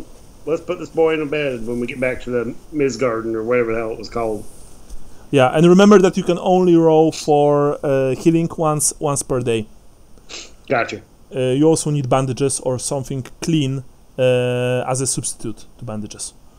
Gotcha. Bandages are actually not listed in Warhammer 2nd Edition, but I think we've talked about this once with the guys here, and they are pretty cheap. But yeah. Oh, by the way, if you want to go down there, it's not that easy. It's a deep cell. Okay. You have a line. We just have that 1 week torch, and I don't know if we have any rope. Do we have rope, Kevin? Oh, by the way, sorry, who was holding the torch? Conrad was holding the torch. And you were fighting with one hand. Okay, yeah. So you still have the torch. By the way, Conrad, you see that this torch, it will go out soon. Okay. You are almost sure that it won't last you through the trip back to the Mist Garden, if you wish. Mm-hmm. Well, we already knew there was only one way, and that's forward. Well, not now. Now that the actual way is back. Well, the actual way without light is not back. You won't be able to go back without the light, just so you know. Yeah. It is pitch black, blacker than black. You know, in the paint, like this 0, 0, 0, 0, 0 of blackness. Venom black. Yeah, thank you. That's what Chaos Black. If someone paints Warhammer Minis, yeah. So that's that. Smell the glove black. Yes, thank you. So I would like to ask you, what are you guys going to do, and what are you going to do, if anything, about Ludwig? There are chains on the wall, correct? Yes, there are. attached to the wall. Oh, attached to the wall. Shit. Because this is a dungeon. Yeah. There are manacles here, rusty old manacles. One of us had a rope a few sessions ago. I'm not sure about that, but if you have, then if you have it on your character sheets, then by all means you have. If not, then you don't have. I don't, but like somebody presented a rope like in our group. Maybe it was Francisco. Maybe, yeah. I was gonna say it's not me. I do not have a rope. If I have my things on my character sheet, I do have lamp oil and a lantern on a pole. Okay. But I think those might have gotten stolen though. So let me. Yeah, I think that. Oh, yeah. I think that stuff got stolen. So I think I don't have that anymore. That's just on my character sheet. Okay. Well, gentlemen, we need to figure out a way to if that really is Ludwig again, we need to figure out a way to get him out of there. And if we can't find anything here, then we need to forge ahead to find something to extract him from the pit. I mean, there's chains on the walls, right? Attached to the wall, yes. Yeah, and there's torture implements in here, right? Yes. Can I search for a hacksaw? Roll me perception -10. Okay. I would look for anything useful around the room as well. Okay. First, let's see how. By the way, Botch will do something, but Luther. We both rolled 47. Yeah. Luther, you didn't. I might as well. You didn't found. Oh yeah, okay. Roll, roll, Connor. Sure. Roll. -10 perception, you say? Okay, nice. There we go. So since Conrad rolled the best of all of you, so he finds the very old, very rusty bone saw. All right, we can use that to cut a chain down. Bone saw is ready. Bone saw. You could probably try. That said, you look at the saw, you see what a state it's in. It's old, it's rusty, it's down in a few places. But of course, it's aside from using your weapons, it's probably your best bet. If those of you, I mean, who wants to use the saw on the chains? And there was Luther. Yeah, I gotta because Luther. It will require a roll. Yeah. Would you care to do the honors, good sir? I mean, what kind of roll would -10 strength test. Because you are cutting metal, but you also have to do it in a way as to not break the saw. I mean, I say we give it to the boy that's strongest here, and it's not me, so I'm going to give it to Conrad. Okay. Conrad? Okay. All right. Are you up to the I'll give it a challenge? shot. Okay. -10 strength test. Come on, beefcake. So we'll be going off 44. Excellent. That's not 44. You can try once again, this time -15. -15? Or you can re-roll with a luck point. I'll re-roll with a luck point. You use your Second luck. Okay, cool. Nope. You begin. You begin to saw the metal, which is not easy because the chains, while they are rusty, they are also thick. So yes, but I guess that you continue. Yeah, I'll try. Okay, -15 this time. Okay. God damn it. You want to luck or you want -20? I'll do -20. Okay. You see that Conrad is getting frustrated. He's just wing, wing, wing, wing, wing, wing, wing. I can't mimic a saw, so you know what I. Shit. Progressively worse. I've used up my good rolls for today, I think. -25. No. Let me do this. I got this, Conrad. Okay, so you get minus 15 because the saw has already been slightly damaged. It's pretty bad. Yeah. So minus 15 for you. Nope. You want luck?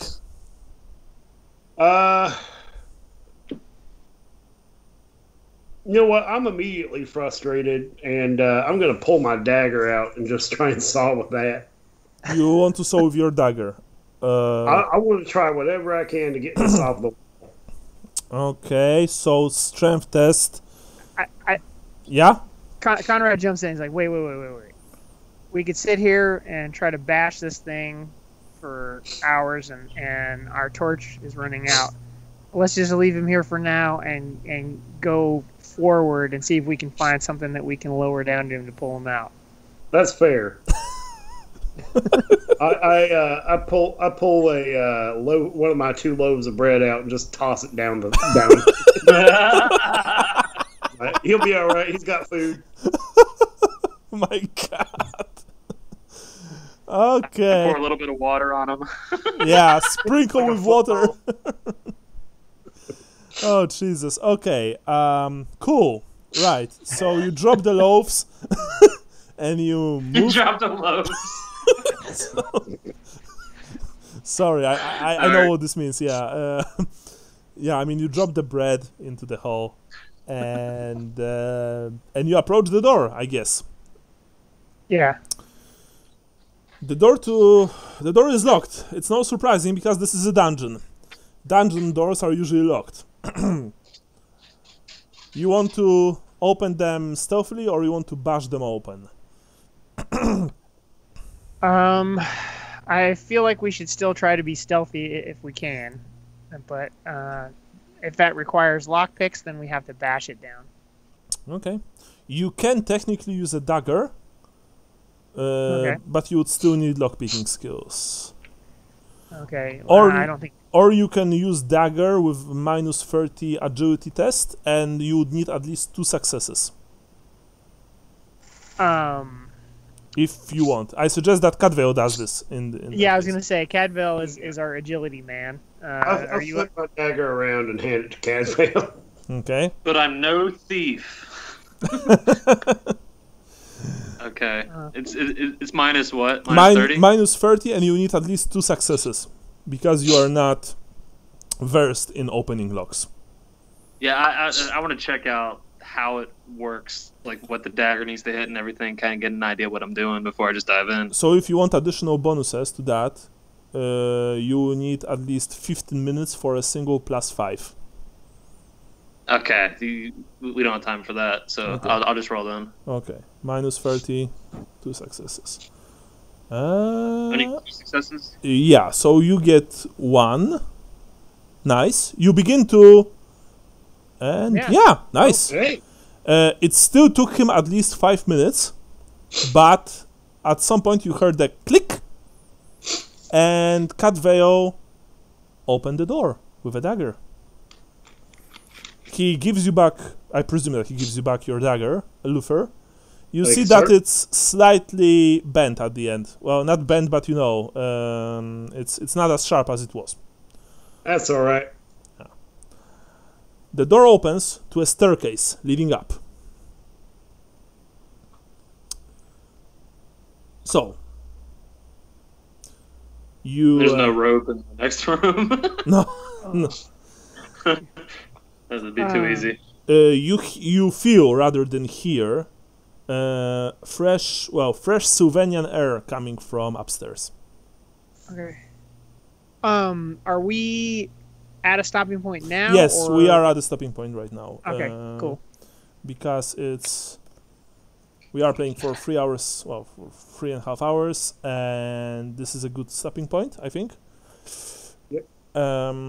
Okay, so this is our last game this year, so let's make the points. For today's game, quite a lot happened, so all of you get 75 points basic. For your characters, oh, by the way, as usual, the person who takes notes the points as well. Mm-hmm. Yeah, for your characters, everyone gets 10 points. Very cool characters. Michael, excellent hero. Thank you. For your places of birth, all of you get again 10 points. I love the fact that you've showed Stirland a lot today. Very, very, very nice. And Cadveo and Conrad, of course, also, reminded everyone from about the places from which they come. Now, religion, Cadveo. You've mentioned Tears of Isha. And was there something else? I feel like there was some commentary on somebody else's god, but not mine. I made prayers on Tall, but that was about it. Okay. I can't think of anything specific for me other than the Tears of Isha thing. I will give you 5 points for that. I think that was good. Conrad, what about you? You were angry, but I didn't saw Sigmar today, honestly. Yeah, the only thing I did was I made the sign of Sigmar and shuddered when he drank warm beer, but I don't know if that's really religion or more Ostlander. Warm beer drinking is more like a cultural thing. And right. Yeah, and that's it. You say that you did a symbol once?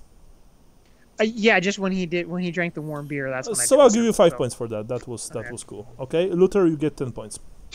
Yeah, for sure. You get 10 points because you've mentioned Tao, which was nice, and you've also did the sign of more when you saw Cadveo's sword, which was also very nice. So 10 points. Yep. Now star signs, Cadveo. Courageous, doomed. When we first met Luther, I was kind of making morbid jokes about how none of us knows what we're doing, and that's how we know he's one of us, because he has no idea what's going on. I will give you 10 points mainly. Doomed was cool for that, but also for the fact that when you were fighting the possessed Ludwig, you were trying to speak with him, and thus you were making yourself an easier target. Because, instead of attacking him, you were trying to talk to him. That was very cool. So I'm going to give you 10 points for that. Conrad, your star sign? The 2 bullocks. Stubborn, 10 points. Yeah, 10 points because, we go forward, we attack, we don't retreat. I saw that, absolutely 10 points. Luther, what about your star sign? The broken cart. That is pride and conceit. You were proud of being a Stirlander. I have it actually here. The broken cart is arrogant, conceited, prideful. You were arrogant today? Slightly? I'm not sure. But I think, you were, like, when you've smashed Ludwig, it's like, Stirland! So I'm going to give you 10 points for that. That's cool. All right. And now we go to Dooms, Cadveo. Absence makes the heart grow weaker. I've got nothing for that today. Okay, Conrad? Mine is, and I meant to say it at the very end there, but it was the flashing blade shall carve thy end. But also, my blade did not end Ludwig. It was the mace. Yeah. I missed it. Okay, so I guess nothing, unfortunately. Yeah. Luther, what about your Doom? I don't actually have it because I couldn't find that area. Oh, okay, so... Tome of Salvation, I think, right? Wait a second, so let's quickly... Sean, you have Go ahead and roll one real quick, if you like. You have a spare second? I'm just going to roll for Michael. Or do you have to go? Not a problem. Okay. Just let me quickly see... Nice. I think that should be somewhere around here. It's in the middle somewhere. Oh yeah, roll D100, please. All right. Let me pop back in real quick. There we are.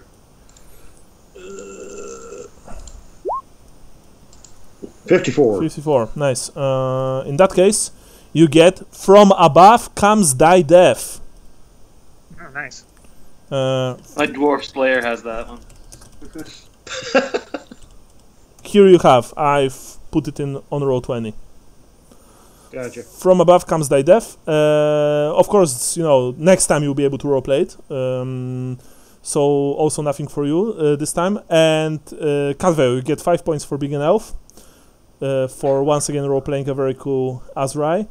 And ideas which helped push the scenario forward. Which actually, came to pass. Yeah. I feel like Luther's idea of bribing the guy to get him to open the door was important. Absolutely. Luther, you get 5 points. Very good.